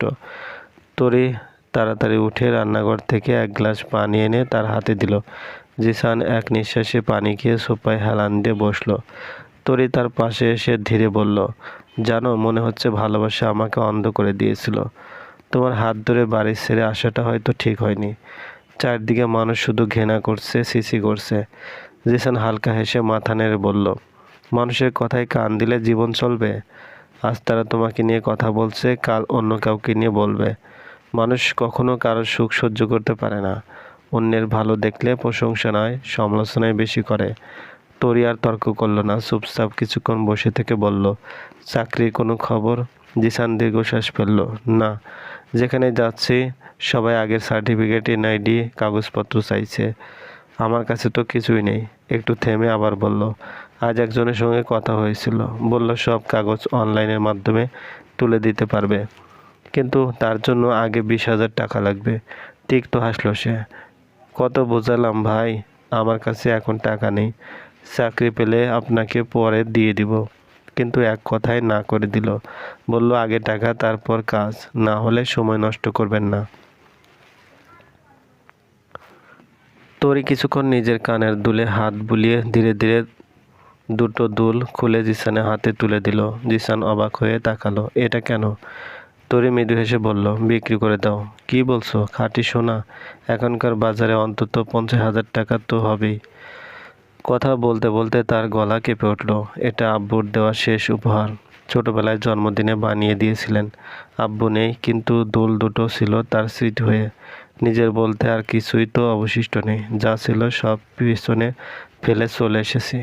এটুকুও না হয় নিজের ইচ্ছায় হারালাম। জিসান অনেকক্ষণ নিশ্চুপ হয়ে দুল দুটির দিকে তাকিয়ে রইল। সোনার পুরনো কারুকাজ দেখে বোঝা যাচ্ছে বহু যত্ন করে বানানো হয়েছিল। তার আঙ্গুলের ডগা আলতো করে দুলের নকশা ছুঁয়ে গেল। তারপর খুব আস্তে বলল, তোমার এই ত্যাগ আমি কোনোদিন ভুলবো না তরি। সে দুল দুটো মুঠোয় চেপে ধরে বলল, আমি প্রতিশ্রুতি দিচ্ছি, চাকরি পেলেই প্রথমে তোমার জন্য কিছু করব। হয়তো এই দুলটা আর ফিরিয়ে দিতে পারবো না, কিন্তু নিজের সামর্থ্য অনুযায়ী নতুন করে তোমার জন্য স্বর্ণ কিনে দেব। তোমার এই স্মৃতির মর্যাদা রাখার চেষ্টা করব। বিকেলের শেষ আলোটা ধীরে ধীরে পদ্মার বুকে ছড়িয়ে পড়ছে। নদীর জলরাশি সোনালি আভায় চিকচিক করছে। একের পর এক ঢেউ এসে তরি তীর ছুঁয়ে ফিরে যাচ্ছে আপন ছন্দে। বাতাসে কাশফুল দুলছে, দূরে মাঝিদের নৌকা ভেসে চলেছে। কোথাও আবার শিশুদের হাসি শব্দে মিলিয়ে যাচ্ছে নদীর গর্জনের সঙ্গে। কুহু পদ্মার পাড়ে বসে আনমনে সেই দৃশ্য দেখছিল। কতদিন পর আজ সে প্রকৃতিতে অনুভব করার চেষ্টা করছে। মনে হচ্ছে প্রকৃতি মানুষকে বিচার করে না, তার অতীত খোঁজে না, ভুলের হিসাব চায় না। সে শুধু আপন সৌন্দর্যে মানুষকে একটু শান্তি দিয়ে যায়। হঠাৎই পাশ থেকে চিৎকার চেঁচামেচি শব্দ ভেসে এলো। ঘাড় ঘুরিয়ে দেখলো 7-8 বছরের কয়েকটা শিশু এক টুকরো খাবার নিয়ে এমনভাবে টানাটানি করছে, যেন এই বুঝে একজন আর একজনের মাথা ফাটিয়ে দেবে। কারো গায়ে ছেঁড়া জামা, কারো পায়ে স্যান্ডেল নেই, কারো চুল এলোমেলো। বয়স 7 থেকে 10 বছরের বেশি হবে না। কুহুর বুকটা কেমন মোচড় দিয়ে উঠল। সে অবাক হয়ে ভাবল, এতটুকু বাচ্চাদের পরিবার কিভাবে এভাবে রাস্তায় ছেড়ে দেয়? এত বড় নদীর ধারে সারাদিন ঘুরে বেড়ায়, যদি অসাবধানবশত পানিতে পড়ে যায় তখন? পরক্ষণে নিজের দীর্ঘশ্বাস ফেলল। যাদের প্রতিদিন পেটের ক্ষুধার সঙ্গে যুদ্ধ করতে হয়, তাদের জীবনে ভয় পাওয়ার সুযোগ কোথায়? এরা বয়সে ছোট হলে বাস্তবতা তাদের সময়ের অনেক আগেই বড় করে দিয়েছে। এই শিশুদের চোখে যে অভিজ্ঞতা, হয়তো আদর যত্নে বড় হওয়া 14-15 বছরের অনেক শিশুর মধ্যেও তা নেই। কুহু ধীরে ধীরে তাদের কাছে এগিয়ে গেল, হেসে বলল, কি হয়েছে? এত ঝগড়া করছো কেন? একটা শুকনো গরনের ছেলে তাড়াতাড়ি বলে উঠল, ওই আঙ্কেল 2টা আপেল দিছিল, কিন্তু রাহিন একলাই খাইব, আমাদের দিতেছে না। কু ছেলেটার দিকে তাকালো। রাহিন মাথা নিচু করে আপেল দুটো বুকে জড়িয়ে ধরে আছে। কুহু তার মাথায় আলতো করে হাত বুলিয়ে দিল। ওরা কি তোমার বন্ধু না? রাহিন ধীরে সুস্থে মাথা নেড়ে বলল, হ। তাহলে বন্ধুদের সঙ্গে ভাগ করে খেতে হয়।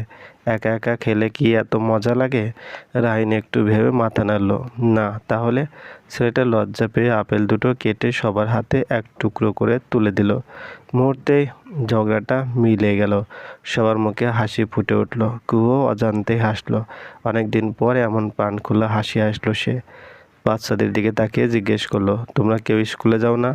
সবাই একসঙ্গে মাথা নেড়ে না বলল। কেন? একটা মেয়ে উত্তর দিল, খাওয়ানেরই টাকা নাই আপা, স্কুলে গেলে কাম কর্ম কেমনে? আরেকজন বলল, সারাদিন বোতল কুড়াই, কাগজ কুড়াই, ওইটাই বেইচে ভাত খাই। কুহু কিছুক্ষণ চুপ করে রইল। তারপর হাঁটু গেড়ে তাদের চোখের সমান হয়ে বসে বলল, আচ্ছা তোমরা টাকা গুনতে পারো? সবাই একে অন্যের মুখের দিকে তাকালো। স্পষ্ট করে উত্তর দিতে পারল না। কুহু মুচকে এসে বলল, দেখো, পড়াশোনা শুধু চাকরি করার জন্য না। টাকা গুনতে জানতে হয়, নিজের নাম লিখতে জানতে হয়, কারো কাছে ঠকলে সেটা বুঝতে জানতে হয়। শিশুগুলো মন দিয়ে শুনছে। কুহু আবার বলল, ধরো একদিন তোমরাও অনেক বড় ব্যবসায়ী হলে, অনেক অনেক টাকা হলো, তখন টিভিতে তোমাদের সাক্ষাৎকার হবে। মানুষ লাইন ধরে এসে বলবে, একটা অটোগ্রাফ দিবেন। সে দুষ্টুমি করে হাত নাড়ল। তখন যদি নিজের নামটাই লিখতে না পারো, সবাই কিন্তু হেসে ফেলবে। বাচ্চাগুলো এবার সত্যিই চিন্তায় পড়ে গেল। একটা ছেলে সরল মুখে জিজ্ঞেস করলো, তাইলে আমরা কি করবো আপা? কুহু একটু ভেবে হাসলো। আমি প্রায় প্রতিদিন বিকেলে এই পদ্মার পাড়ে আসি। এখানে বসে ছবি আঁকি, নদী দেখি, গল্প করি। তোমাদের যখন কাজ শেষ হবে তখন আমার কাছে চলে আসবে। আমি খেলতে খেলতেই অক্ষর শিখব, নিজের নাম লিখব, হিসাব শিখব। কেউ কাউকে বকবে না, ভয়ও দেখাবে না, কেমন? সবাই একসঙ্গে আনন্দে চিৎকার করে উঠল, ঠিক আছে আপা, কাল থেকে আমিও আসুম। শিশুগুলোর উচ্ছ্বাস দেখে খুব হাসল। মনে হলো বহুদিন পর সে যেন নিজের অস্তিত্বের একটা নতুন কারণ খুঁজে পেয়েছে। বিদায় জানিয়ে ধীরে ধীরে হাঁটতে শুরু করলো সে। কাঁধে ঝুলানো ব্যাগে ছিল তার স্কেচবুক, ক্যানভাস, প্যাড, পেন্সিল, রং তুলি, জল রং আর কয়েকটি চারকোল পেন্সিল। আজ নদীর দৃশ্য আঁকতে এসেছিল, কিন্তু আঁকা হয়নি।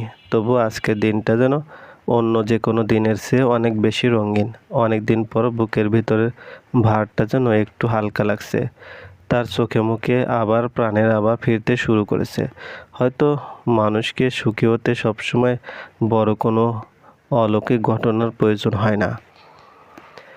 পরদিন বিকেলেও ঠিক সময় মতো পদ্মার পাড়ে এসে বসল কুহু। সঙ্গে করে নিয়ে এসেছে কয়েকটি নতুন খাতা, পেন্সিল, রাবার, শার্পনার আর রং পেন্সিলের ছোট্ট একটা বক্স। সকালে বাজারে বেরিয়ে নিজের জমানো টাকা থেকে সব কিনেছে সে। দোকানদার অবাক হয়ে জিজ্ঞেস করেছিল, বাসায় ছোট ভাই বোন আছে নাকি আপা? কুহু শুধু হেসেছিল, উত্তর দেয়নি। আজও পদ্মার হাওয়া বেশ শান্ত। দূরে জেলেরা জাল ফেলেছে, নদীর বুকে সূর্যের আলো চিকচিক করছে। কুহু মাটিতে পাটি বিছিয়ে বসতেই গতকালের বাচ্চাগুলো একে একে দৌড়ে চলে এলো। আপা, আমরা আইছি, আজকেও পড়াইবা? আমি কিন্তু হাত ধুয়ে আইছি। এক একজন এক এক কথা বলতে লাগলো। কুহু ব্যাগ খুলে খাতা আর পেন্সিল বের করে বলল, আগে সবাই নিজের নাম বলো। একটা একটা করে সবাই নাম বলতে শুরু করলো। রাহিন, সোহেল, মুনিয়া, ঝুমা, রিফাত। কেউ নিজের নামের বানান জানে না, কেউ আবার নিজের বয়সটুকুও নিশ্চিত করে বলতে পারে না। কুহু মাটিতে কাঠি দিয়ে বড় করে প্রথম অক্ষর লিখে দিল। এটা র। রাহিন হাঁ করে তাকিয়ে রইল। এটা আমার নামের? হ্যাঁ। ছেলেটার চোখ দুটো আনন্দে চকচক করে উঠল। কুহু ধৈর্য ধরে প্রত্যেকের নাম আলাদা করে লিখে দিল। তারপর হাত ধরে ধরে অক্ষর আঁকা শেখাতে লাগলো। প্রথমে কারো দাগ সোজা হলো না, কেউ উল্টো লিখলো, কেউ কাগজের বাইরে চলে গেল। ভুল হলেই সবাই হো হো করে হেসে উঠছিল। কুহু অনেকদিন পর প্রাণ খুলে হাসলো। একসময় সে বুঝতেই পারল না কখন সূর্যটা পশ্চিমে হেলে পড়েছে। সন্ধ্যার আজান ভেসে আসতেই বাচ্চাগুলো খাতা বুকে জড়িয়ে দাঁড়িয়ে গেল। রাহিন ইতস্ত করে বলল, আপা, কালকেও আসবা? কুহু মৃদু হেসে উত্তর দিল, যতদিন তোমরা আসবে আমিও আসবো। মিছা কইতাছো না তো? না। টাকা লাগবো না, তবে একটা শর্ত আছে। সবাই কৌতূহলী হয়ে এগিয়ে গেল। প্রতিদিন গোসল করে হাত মুখ পরিষ্কার করে আসবে, আর ঝগড়া করা যাবে না। বাচ্চাগুলো একসঙ্গে বলে উঠল, আমরা রাজি। তারা চলে যাওয়ার পরও কুহু অনেকক্ষণ নদীর ধারে বসে রইল। আজ তার মনে হলো হয়তো জীবন তার থেকে সব কিছু কেড়ে নেয়নি, কিছু দায়িত্ব দিয়েছে, কিছু মানুষের মুখে হাসি ফোটানোর সুযোগ দিয়েছে। নিজের ভাঙা হৃদয়ের দিকে তাকিয়ে থাকতে থাকতে সে ভুলে গিয়েছিল পৃথিবীতে এমনও অনেক মানুষ আছে যারা তার চেয়েও অসহায়। সেদিন বাড়ি ফিরে বহুদিন পর নিজের ঘরটা গুছিয়ে রাখলো কুহু। আলমারির ভিতর থেকে পুরনো বইগুলো বের করে ধুলো ঝাড়লো, পুরনো একটা ডায়েরি বের করে বড় বড় অক্ষরে লিখলো, পদ্মাপার মুক্ত পাঠশালা। নিচে ছোট করে লিখলো, শিক্ষা কারো দয়া নয়, এটি প্রত্যেক মানুষের অধিকার। লেখাটা শেষ করে কিছুক্ষণ চেয়ে রইল, তারপর ডায়েরির শেষ পাতায় লিখলো, ভাগ্য আমার কোলে সন্তান তুলে দেয়নি, কিন্তু ভালোবাসার ক্ষমতা কেড়ে নিতে পারেনি। হয়তো স্রষ্টা মাতৃত্বকে রক্তের সম্পর্কে নয়, হৃদয়ের বিস্তারে লিখে রাখেন। যদি কয়েকটি শিশুর মুখে হাসি ফোটাতে পারি, তবে আমার হারানোর হিসাবটা আর এত ভারী লাগবে না। চলবে। দ্বিতীয় বসন্ত, কলমে আরিফা চৌধুরী। পর্ব সংখ্যা 6। দেখতে দেখতে কেটে গেল একটি বছর। এই এক বছরে অনেক কিছুই বদলে গেছে। আইনের মাধ্যমে জিসানের সঙ্গে বৈবাহিক সম্পর্কের শেষ সুতোটুকু ছিঁড়ে ফেলেছে কুহু। কাগজে কলমে এখন তারা সম্পূর্ণ অপরিচিত। পদ্মার জল যেমন একবার বয়ে গেলে আর ফিরে আসে না, তেমনি কুহুও সিদ্ধান্ত নিয়েছে পিছন ফিরে আর তাকাবে না। তবু মানুষ সিদ্ধান্ত নিতে পারে, মন সবসময় তা মানতে চায় না। জিসানের স্মৃতি আজও মাঝে মধ্যে এসে দরজায় কড়া নাড়ে। তবে আগের মতো আর কাঁদে না কুহু। সে শিখে গেছে কিছু ক্ষত সারিয়ে তোলা যায় না, কেবল সেগুলো নিয়ে বাঁচতে শিখতে হয়। এই এক বছরে পদ্মার পাড়ে সেই ছোট্ট পাঠশালাটাও অনেক বড় হয়েছে। প্রতিদিন বিকেলে একঝাঁক শিশু তার অপেক্ষায় থাকে। কেউ অক্ষর চিনতে শিখেছে, কেউ নিজের নাম লিখতে পারে। ওদের হাসির মধ্যে কুহু ধীরে ধীরে নিজের ভাঙা জীবনটাকে নতুন করে গড়ে তুলছে। কিন্তু একটি মানুষ আজও মেয়ের ভবিষ্যৎ নিয়ে নিশ্চিন্ত হতে পারেন না, মিনারা বেগম। প্রতিদিনের মতো আজও তিনি কুহুর ঘরে এসে বসলেন। কুহু আয়নার সামনে দাঁড়িয়ে ক্যানভাস ব্যাগে রং তুলি, স্কেচবুক, পেন্সিল আর জল রং গুছিয়ে রাখছিল। মিনারা বেগম ধীরে ধীরে মেয়ের মাথায় হাত বুলিয়ে দিয়ে স্নেহভরা কণ্ঠে বললেন, আমাদের বয়স তো আর কমছে না মা, দিন দিন শরীরটা ভেঙে যাচ্ছে। আজ আছি, কাল থাকবো কি না তারও তো নিশ্চয়তা নেই। কুহুর হাত থেমে গেল। মিনারা বেগম দীর্ঘশ্বাস ফেলে আবার বললেন, আমরা না থাকলে তোকে কে আগলে রাখবে বল? কে তোর অভিমান বুঝবে? অসুখ করলে মাথার কাছে বসে পানি খাওয়াবে। মানুষ একা বেঁচে থাকতে পারে, কিন্তু নিঃসঙ্গ হয়ে নয়। জীবনের দীর্ঘ পথ একা হেঁটে পার করা খুব কঠিন মা। সব পুরুষ একরকম হয় না। একজন মানুষের বিশ্বাসঘাতকতার শাস্তি তুই কেন নিজের পুরো জীবনকে দিবি? নতুন করে শুরু কর। এমন একজন মানুষকে বেছে নে যে তোকে সম্মান করবে, আগলে রাখবে। সুখী হওয়ার অধিকার তোরও আছে। কুহু কোনো উত্তর দিল না। সে চুপচাপ ব্যাগের চেইন টেনে বন্ধ করলো। তারপর রং তুলিগুলো হাতে তুলে নিয়ে শান্ত গলায় বলল, আমি পদ্মার পাড়ে যাচ্ছি আম্মু, সন্ধ্যার আগে ফিরব। কথাটা শেষ করেই এক মুহূর্ত দাঁড়ালো না সে। দ্রুত পায়ে ঘর থেকে বেরিয়ে গেল। মিনারা বেগম তাড়াতাড়ি উঠে দরজার দিকে এগিয়ে এলেন। কুহু, শোন না মা। ডাকটা করিডোর পেরিয়ে মিলিয়ে গেল। কুহু একবারও ফিরে তাকালো না, শুধু হাঁটতে লাগলো নিজের গন্তব্যের দিকে। আজ পদ্মার পাড়টা অস্বাভাবিক রকমের নির্জন। প্রতিদিন বিকেল হলেই যে ছোট ছোট মুখগুলো ছুটে এসে চারপাশ সরগরম করে তোলে, আজ তাদের কাউকে দেখা গেল না। রাহিন নেই, ঝুমা নেই, সোহেল নেই। শিশুদের কোলাহলহীন পদ্মার পাড়টাকে কুহুর কাছে কেমন যেন শূন্য লাগছে। কিছুক্ষণ অপেক্ষা করেও যখন কেউ এলো না, তখন ব্যাগ থেকে স্কেচবুক, ক্যানভাস বোর্ড, রং তুলি আর জল রং বের করলো। আজকের ছবির বিষয় পদ্মা, মানুষ আর প্রকৃতি। নদীর বুকে ভেসে চলা নৌকা, বাতাসে দুলতে থাকা কাশফুল, দূরে জাল ফেলতে ব্যস্ত জেলেরা, তীর জুড়ে ছুটে বেড়ানো শিশুরা, আর অস্তগামী সূর্যের সোনালি আলো সবকিছু নিখুঁতভাবে ক্যানভাসে ফুটিয়ে তোলার চেষ্টা করলো কুহু। ছবিটা শেষ করে কিছুক্ষণ চুপচাপ তাকিয়ে রইল সে। মনে হলো রং দিয়ে হয়তো প্রকৃতির সৌন্দর্য আঁকা যায়, কিন্তু মানুষের শূন্যতাকে কোনো রঙেই পুরোপুরি ধরা যায় না। চারপাশে একবার চোখ বুলিয়ে নিল কুহু। আজ সত্যিই কেউ আসেনি। শিশুগুলোর হাসি নেই, দৌড়ঝাঁপ নেই, অকারণে প্রশ্নও নেই। আজকের বিকেলটা যেন আরও নিঃসঙ্গ হয়ে উঠেছে। সে ধীরে ধীরে রং তুলি ধুয়ে গুছিয়ে রাখলো, ক্যানভাসটা ব্যাগে বাস করে ঢুকিয়ে কাঁধে ঝুলিয়ে নিল। এখানে আর বসে থাকার কোনো কারণ খুঁজে পেল না। ম্লান এক নিঃশ্বাস ফেলে পদ্মার পাড় ছেড়ে বাড়ির পথ ধরল কুহু। আজ সময় কাটানোর মতো কেউ নেই, তাই সূর্য ডোবার আগেই ফিরে যাওয়ার সিদ্ধান্ত নিল সে। পদ্মা পাড়ের প্রাচীন বটগাছটার ছায়ায় এসে বসল শেহরিয়ার আরওয়াজ। রাজশাহীর পরিচিত ব্যবসায়ী পরিবারের একমাত্র ছেলে সে।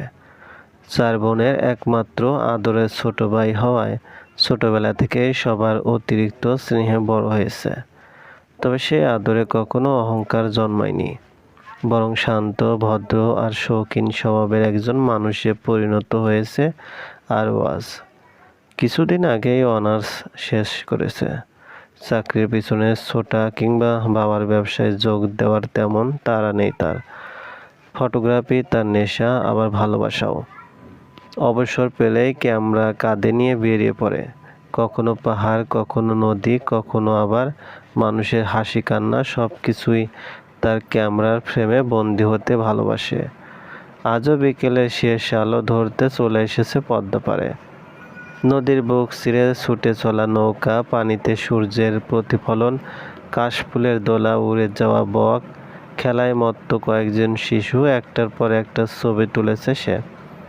ছবি তোলার নেশায় এতটাই ডুবেছিল যে চারপাশে আর কিছুই খেয়াল করেনি।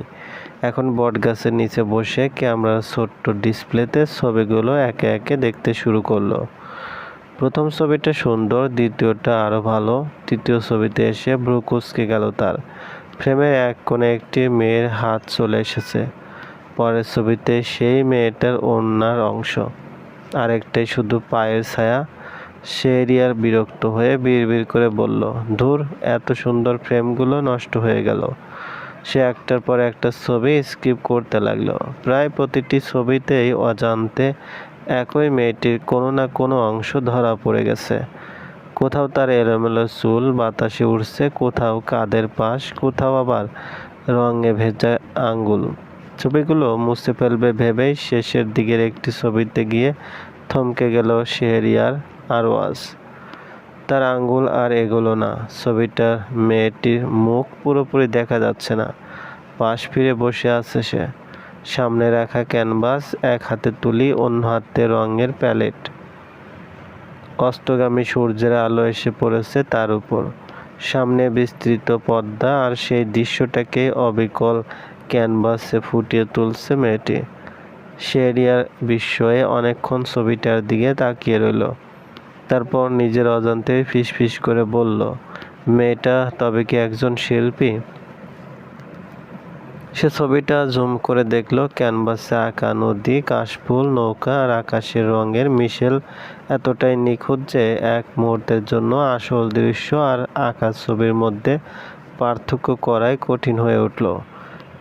শেহরিয়ারের চোখে মুগ্ধতা স্পষ্ট হয়ে উঠল। হালকা হেসে নিজের মনেই বলল, আশ্চর্য, আমি প্রকৃতির ছবি তুলতে এসেছিলাম, আর অজান্তেই এমন একজনকে ক্যামেরাবন্দি করে ফেললাম যে প্রকৃতিকেই নিজের তুলির আঁচড়ে নতুন জীবন দিচ্ছে। সে আর ছবিটা ডিলিট করলো না, বরং আলাদা করে ফেভারিট ফোল্ডারে রেখে দিল। কেন রাখলো সেই প্রশ্নের উত্তর তার নিজের কাছেও নেই। ছবিটা অনেকক্ষণ ধরে দেখার পর আর স্থির থাকতে পারল না শেহরিয়ার আরওয়াজ। ক্যামেরাটা কাঁধে ঝুলিয়ে ধীরে ধীরে সেই জায়গার দিকে এগিয়ে গেল যেখানে কয়েক মিনিট আগেও মেয়েটি বসে ছবি আঁকছিল। কিন্তু সেখানে পৌঁছেই থেমে গেল সে।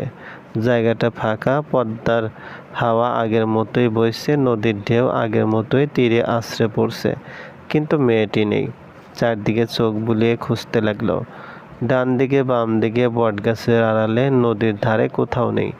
মনে হলো যেন বিকেলের আলোর সঙ্গে সেও মিলিয়ে গেছে। শেহরিয়ার দীর্ঘশ্বাস ফেলল। একটু আগে এলেই হয়তো দেখা হয়ে যেত, নিজের মনেই কথাটা বলল সে। আরও কয়েক পা এগিয়ে সেই জায়গাটায় দাঁড়ালো যেখানে মেয়েটির ইজেলটা রাখা ছিল।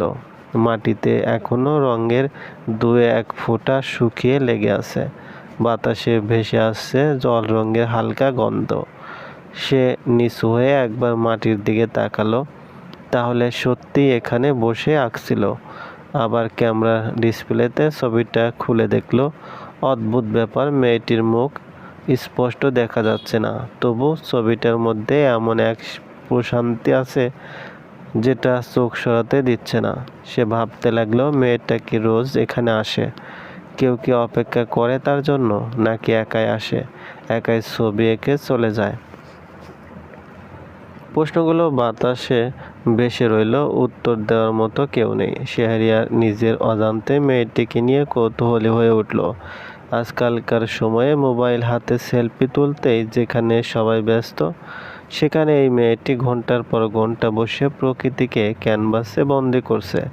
এটা যে শুধু শখ নয়, শিল্পের প্রতি গভীর ভালোবাসা, তা বোঝার জন্য শিল্পী হওয়ার প্রয়োজন নেই।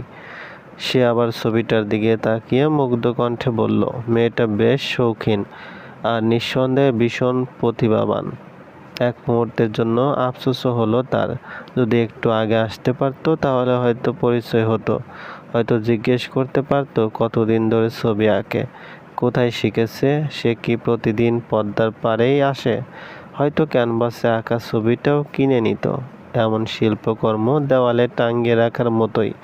অনেকক্ষণ একই জায়গায় দাঁড়িয়ে থেকে শেষ পর্যন্ত ফিরে যাওয়ার জন্য পা বাড়ালো শেহরিয়ার। তবে যাওয়ার আগে একবার পিছন ফিরে তাকাতে ভুলল না।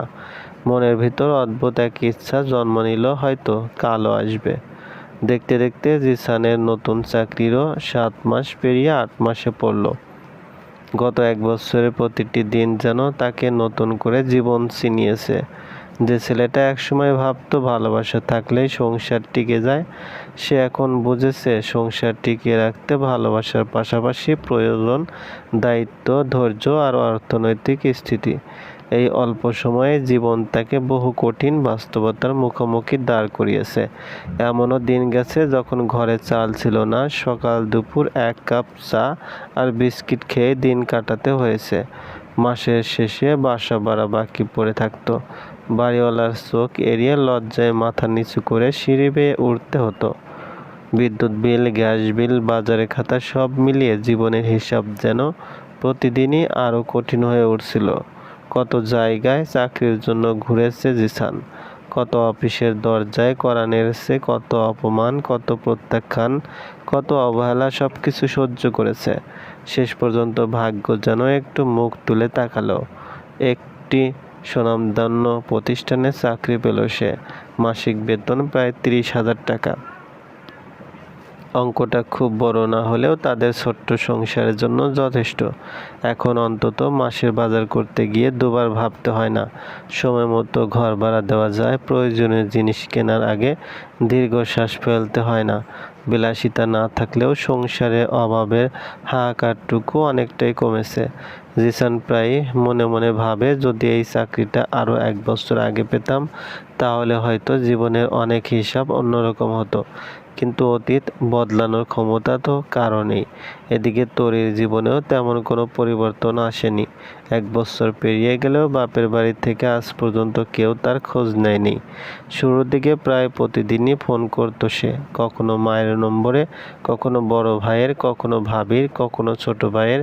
প্রতিবারই একই পরিণতি, কেউ ফোন ধরতো না। আর যদি কখনো ভুল করে ধরেও ফেলতো, তরির কণ্ঠ চিনতে না চিনতে কল কেটে দিত। একসময় সে ঈদের শুভেচ্ছা পাঠিয়েছিল, কোনো উত্তর আসেনি। মায়ের জন্মদিনে ছোট্ট একটি বার্তা লিখেছিল, সেই বার্তাটাও অপঠিত রয়ে গেল। তরি ধীরে ধীরে বুঝে গেল শুধু বাড়ির দরজা নয়, তার জন্য পরিবারের সব পথই বন্ধ হয়ে গেছে। তবুও সে আশা ছাড়েনি। মাঝে মধ্যে বারান্দায় দাঁড়িয়ে আকাশের দিকে তাকিয়ে মনে মনে বলে, একদিন না একদিন আম্মা ঠিক আমাকে ক্ষমা করবেন। মা তো শেষ পর্যন্ত মাই। কিন্তু সেই দিনটি কবে আসবে, আদৌ আসবে কিনা, তার উত্তর আজও অজানা। আর জিসান, সে তো চাকরিতে যোগ দেওয়ার পর থেকেই জীবনটা যেন নির্দিষ্ট একটা ছন্দে বাঁধা পড়ে গেছে। সকালে তাড়াহুড়ো করে অফিসে বের হওয়া, সারাদিন কাজের চাপে ডুবে থাকা, সন্ধ্যায় ক্লান্ত শরীর নিয়ে বাসায় ফেরা, এটাই এখন তার প্রতিদিনের রুটিন। সংসারের হিসাবও ধীরে ধীরে গুছিয়ে এনেছে সে। প্রথম বেতন হাতে পেয়ে কয়েক মাসের বাসা ভাড়া শোধ করেছিল। এরপর একে একে বাজারে দোকানদারের ধার, বিদ্যুতের বিল, গ্যাসের বিল সব পরিশোধ করেছে। মানুষের কাছে মাথা নিচু করে চলতে হয় না এখন। তবু মাসের শেষে হাতে খুব বেশি টাকা অবশিষ্ট থাকে না। বেতন পাওয়ার দিন জিসান একটা ছোট্ট খাতা খুলে বসে। কোথায় কত খরচ হবে, কতটা সঞ্চয় করবে, সব লিখে রাখে। একসময় যে ছেলেটা টাকার হিসাবই রাখতো না, আজ সেই মানুষটি প্রতিটি টাকার মূল্য বুঝতে শিখেছে। তরিও সংসারটাকে আগলে রাখার সর্বোচ্চ চেষ্টা করে। অপ্রয়োজনীয় একটা টাকাও খরচ করে না সে। মাঝে মধ্যে বাজারে গিয়ে শখের জিনিস দাম জিজ্ঞেস করে ফিরে আসে। প্রয়োজন আর স্বাদ দুটোর পার্থক্য সে এখন খুব ভালো করেই বোঝে। রাতে দুজনে ছাদে বসে গল্প করছে। হঠাৎ জিসানের ফোন বেজে উঠল। ফোনটা জিসান হাতে নেওয়ার আগেই তরি কেড়ে দিল। আজও রিমি কল করেছে। আজকাল এই মেয়েটার ঘন ঘন ফোন করা তরিকে বড্ড ভাবায়। কলিগের মতো থাকবে, সে কেন রোজ রাতে অন্য নারীর স্বামীর সাথে আড্ডা দিতে চাইবে? দাঁতে দাঁত চেপে কলটা কেটে দিল তরি। জিসান প্রশ্ন করলো, কল কাটলে কেন? হয়তো কোনো দরকারে কল দিয়েছে। কোনো দরকার নেই, তার বোঝা উচিত একটা মানুষ সারাদিন অফিস করা শেষে রাতের যেটুকু সময় থাকে পুরোটা সময়ই শুধু তার বউকে দিবে। এটা তার বউয়ের অধিকার। চলবে। দ্বিতীয় বসন্ত, পর্ব ৭। কলমে আরেব্বা চৌধুরী। তরি, তোমার কি মনে হচ্ছে না এবার একটু বেশি বেশি করছো? আমি বেশি বেশি করছি না জিসান। তুমি ওই মেয়ের থেকে দূরে থাকলেই তো হয়। ও আমার কলিগ, পাশাপাশি বসি আমরা। তার সাথে কথা না বলে কিভাবে কাজ করব? আশ্চর্য। তাহলে চাকরি ছেড়ে দাও। তরি এই সহজ বাক্য শুনে মেজাজ চটে গেল জিসানের। বাহ তরি, অতীত এত তাড়াতাড়ি ভুলে গেলে।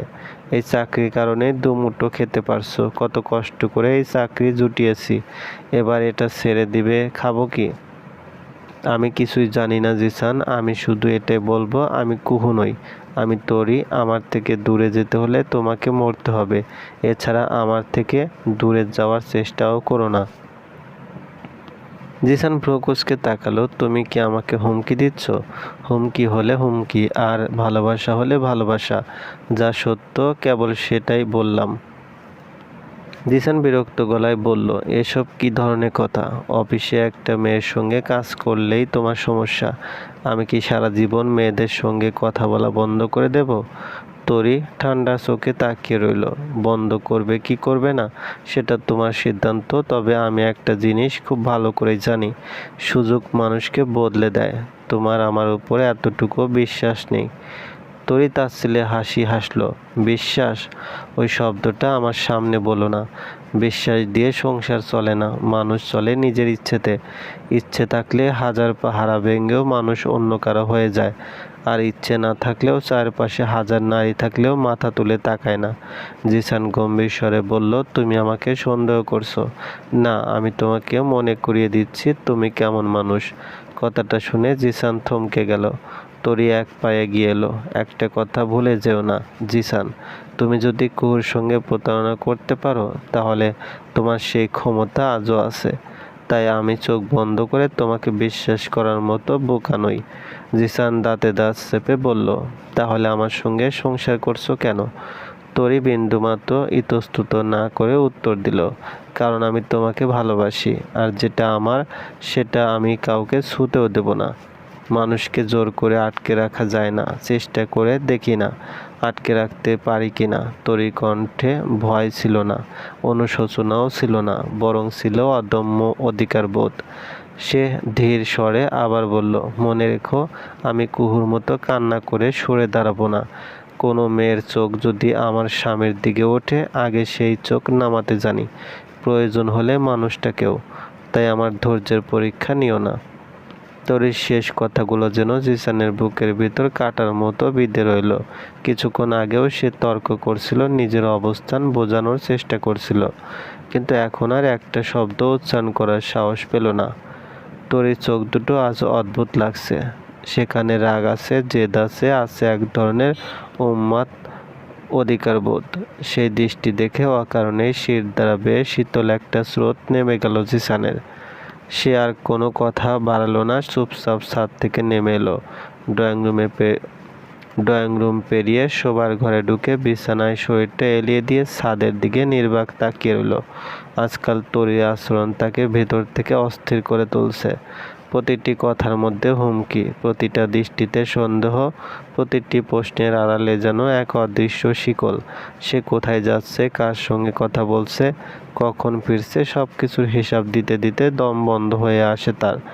অফিসে গিয়ে সহকর্মীদের সঙ্গে দুটো কথা বলা, দুপুরে এক কাপ চা হাতে গল্প করা, এগুলোই যেন তার মানসিক ক্লান্তি থেকে সাময়িক মুক্তির একমাত্র উপায়।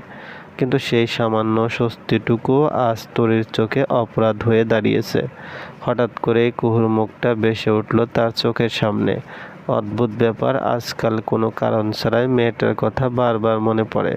অফিসের ব্যস্ততার মাঝেও, রাতের নির্জনতায় কিংবা ঘুম ভাঙার পর কোনো না কোনোভাবে কুহুর মুখটা স্মৃতির দরজায় এসে দাঁড়ায়। কয়েকবার ভেবেছিল একবার গিয়ে দেখা করবে, শুধু দূর থেকে দাঁড়িয়ে জিজ্ঞেস করবে কেমন আছো, কিন্তু পর মুহূর্তেই বুকের ভিতর অপরাধবোধের পাথর চেপে বসে।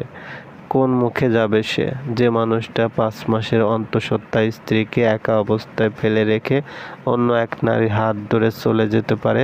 তার কি সেই নারীর সামনে গিয়ে দাঁড়ানোর অধিকার আছে? যে বাবা নিজের অনাগত সন্তানের অস্তিত্বের চেয়েও নিজের ভালোবাসাকে বড় করে দেখেছিল, সে কি আদৌ নিজেকে বাবা বলে পরিচয় দেওয়ার যোগ্য? এই প্রশ্নগুলোর কোনো উত্তর জিসানের কাছে নেই। ঠিক তখনই দরজাটা জোরে খুলে গেল। তরী দ্রুত ভিতরে ঢুকে ধপ করে বিছানার একপাশে বসে পড়ল। মুখটা রাগে লাল হয়ে আছে। হঠাৎ করে সে চিৎকার করে উঠল, বাবা মায়ের মুখে চুনকালি মাখিয়ে একটা কাপুরুষের হাত ধরে বাড়ি ছেড়েছিলাম। আজ মনে হচ্ছে আমি যেন কুলহীন সমুদ্রে ভাসতে থাকা একটা তরী, যার কোনো তীর নেই, কোনো আশ্রয় নেই, কোনো আপন মানুষ নেই। কথাগুলো বলতে বলতে তার কণ্ঠ ভারী হয়ে এলো, কিন্তু চোখে জল নেই। সে থামল না। নিজের হাতে নিজের ঘর পুড়িয়ে এসেছি, যে বাড়িতে জন্মেছি সেখানে আজ আমি মৃত। যাদের আমার মানুষ বলে চিনতাম, তাদের কাছে আমি ঘৃণার আরেকটা নাম। আর যার হাত ধরে সব কিছু ছেড়েছিলাম, আজ তাকেও প্রতিদিন পাহারা দিতে হচ্ছে। কারণ এই পৃথিবীতে আমি আর কাউকে বিশ্বাস করি না। কাউকে না। তরী জিসানের দিকে তাকালো, দৃষ্টি কঠিন, কণ্ঠ আরো কঠোর। মনে রেখো, আমার হারানোর মতো আর কিছু নেই। মানুষ যখন সব হারিয়ে ফেলে, তখন সে ভয়ও হারিয়ে ফেলে। তাই আমাকে কখনোই এমন জায়গায় দাঁড় করিও না, যেখান থেকে ফিরে আসার আর কোনো পথ থাকবে না। এত হুমকি না দিয়ে একেবারেই মেরে ফেলো। তরী তরী এক দৃষ্টিতে তার দিকে তাকিয়ে রইল। ঠোঁটের কোণে বিদ্রূপের রেখা ফুটে উঠল। হ্যাঁ, সেটাই করব। তোমার জীবনে অন্য কোনো নারী আসলে আমি আর সতীন দুজনে একসাথেই সাদা থান পরব। আমি বেঁচে থাকতে অন্য কাউকে তোমার স্ত্রী হওয়ার অধিকার দিতে পারবো না। জিসান চোখ বন্ধ করে ফেলল, আর একটি শব্দ বলল না। কথা বাড়িয়ে কোনো লাভ নেই, সেটা সে বুঝে গেছে। যত বোঝাতে যায় ততই যেন আগুনে ঘি পড়ে। ঘরে বাতিটা নিভিয়ে দিল সে। নিস্তব্ধতায় শুধু দেওয়াল ঘড়ির টিকটিক শব্দ ভেসে আসছে। কিন্তু সেই নীরবতার মাঝেও তরীর বুকের ভিতর যেন ঝড় বইছে। চোখের পাতায় এক ফোঁটা ঘুমও নামছে না।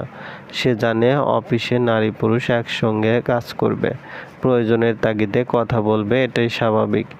মস্তিষ্ক তাকে বারবার সেই কথাই বোঝায়, কিন্তু মন মানতে চায় না।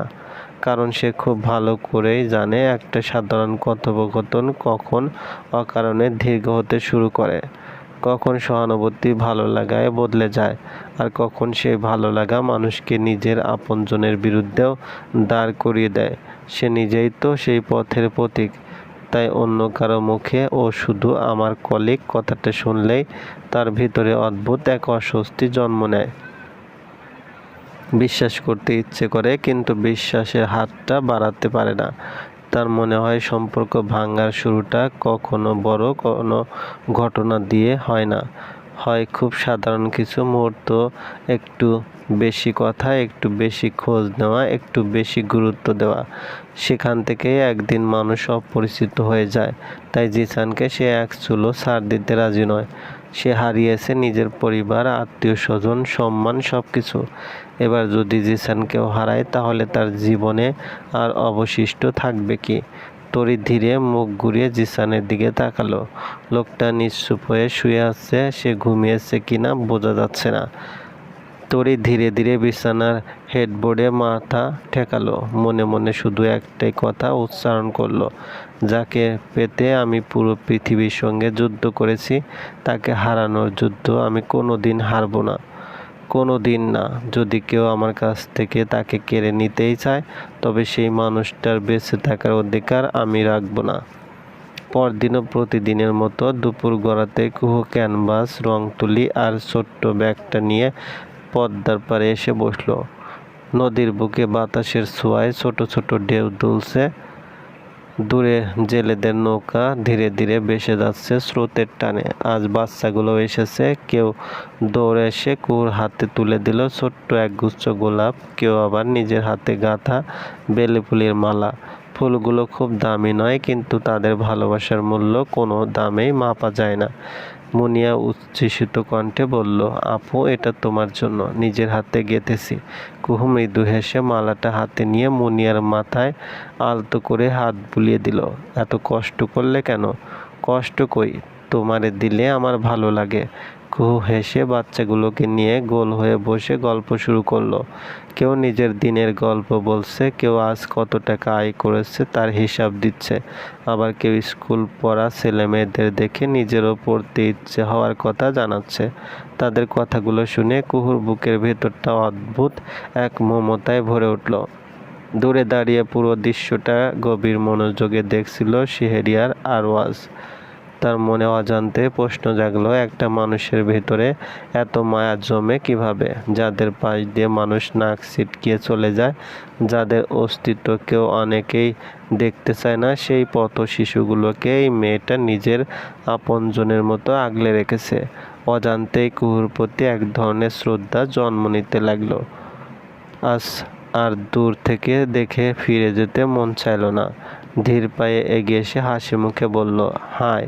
কুহু যেন শুনেও শুনল না। সে তখন মুনিয়ার দেওয়া বেলি ফুলের মালাটা আঙ্গুলে ঘুরিয়ে দেখছে। শেহরিয়ার আবার বলল, হায়, আমি শেহরিয়ার আরওয়াজ। আপনার নামটা জানতে পারি? কুহু একবারও তার দিকে তাকালো না। সে জানে অচেনা পুরুষদের সঙ্গে অকারণে কথা বলা ঠিক নয়। জীবনের এক ভয়ঙ্কর অভিজ্ঞতা তাকে শিখিয়েছে, সব হাসির আড়ালে আন্তরিকতা লুকিয়ে থাকে না। শেহরিয়ার একটু অপ্রস্তুত হলেও হাল ছাড়ল না। মৃদু হেসে বলল, আপনি কি আমার উপর রাগ করেছেন, নাকি অপরিচিত মানুষের সঙ্গে কথা বলেন না? কুহু এবারও কোনো উত্তর দিল না। সে যেন নিজের ছোট্ট জগতেই ডুবে আছে। শেহরিয়ার খানিকক্ষণ চুপ করে দাঁড়িয়ে রইল। তারপর দীর্ঘশ্বাস ফেলে আধা হাসির ভঙ্গিতে বলল, আচ্ছা, তাহলে কি আপনি কথা বলতে পারেন না? কথাটা বলেই আবার কুহুর মুখের দিকে তাকালো। কোনো প্রতিক্রিয়া নেই। মেয়েটি নির্বিকার ভঙ্গিতে বেলি ফুলের মালার সাদা পাপড়িগুলো ছুঁয়ে দেখছে। শেহরিয়ার মাথা নেড়ে আফসোসের সুরে বলল, আহা, কি অপূর্ব একটা মুখ! আল্লাহ কত যত্ন করে মানুষটাকে সৃষ্টি করেছেন। ভেবেছিলাম অন্তত পরিচয়টা হবে, কিন্তু এবার মনে হচ্ছে ভাগ্যে নেই। যদি সত্যি কথা বলতে না পারেন তাহলে মন খারাপ করবেন না। আল্লাহ যখন একটা নেয়, তখন তার বদলে এমন কিছু দেন যার মূল্য মানুষ পরে বুঝতে পারে। আপনার চোখ দুটোই অনেক কথা বলে, হয়তো শব্দের চেয়েও বেশি। কুহু তবুও নীরব। শেহরিয়ার মৃদু হেসে পাশে দাঁড়িয়ে থাকা ঝুমার দিকে তাকিয়ে জিজ্ঞেস করলো, আচ্ছা তোমাদের ম্যাডামের নাম কি? ঝুমা গর্বভরা কণ্ঠে উত্তর দিল, কুহু দিদি। শেহরিয়ার ভ্রু নাচিয়ে নামটা কয়েকবার আওড়ালো, কুহু। তারপর দুষ্টু হাসি হেসে বলল, কুহু কুহু, ঠিক কোকিলের ডাকের মতো। নামটা শুনলেই মনে হয় বসন্ত এসে গেছে। বাহ, নামটাও যেমন মিষ্টি, মানুষটাও তেমনই শান্ত আর সুন্দর। কিছুক্ষণ কুহুর দিকে তাকিয়ে থেকে সে নিজের মনেই বিড়বিড় করে বলল, সত্যি মানুষটার নামটা ওর সঙ্গে দারুণ মানিয়েছে। কুহু নামটা কানে বাজে না, যেন মন ছুঁয়ে যায়। ঝুমা খিলখিল করে হেসে বলল, আমাদের কুহু দিদি ছবি আঁকে, গল্পও বলে। শেহরিয়ার চোখ বড় বড় করে অভিনয় করে বলল, আরে এতগুলো গুণ এক মানুষের মধ্যে! ছবি আঁকে, বাচ্চাদের পড়ায়, ফুলের মালাও পরে, এখন যদি গানও গায় তাহলে তো বিপদ, মানুষ প্রেমে পড়ে যাবে যে। পাশের বাচ্চারা হো হো করে হেসে উঠল। শেহরিয়ার দীর্ঘশ্বাস ফেলে কুহুর দিকে তাকিয়ে ফিসফিস করে বলল, একটা কথাই বুঝলাম, আল্লাহ যখন সময় নিয়ে কাউকে সৃষ্টি করেন তখন নামটাও বোধহয় নিজের হাতে বেছে দেন। তবে একটা অভিযোগ আছে। ঝুমা কৌতূহলী হয়ে জিজ্ঞেস করলো, কি অভিযোগ?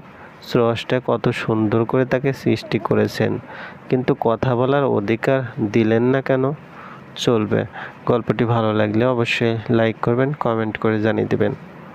আর চ্যানেলে যদি নতুন হয়ে থাকেন অবশ্যই সাবস্ক্রাইব করে পাশে থাকা বেল আইকনটি প্রেস করে রাখুন, যাতে নতুন নতুন ভিডিও আপলোড করার সাথে সাথে আপনার নোটিফিকেশনে চলে যায়। অলরেডি যারা সাবস্ক্রাইব করে রেখেছেন তাদেরকে অসংখ্য ধন্যবাদ।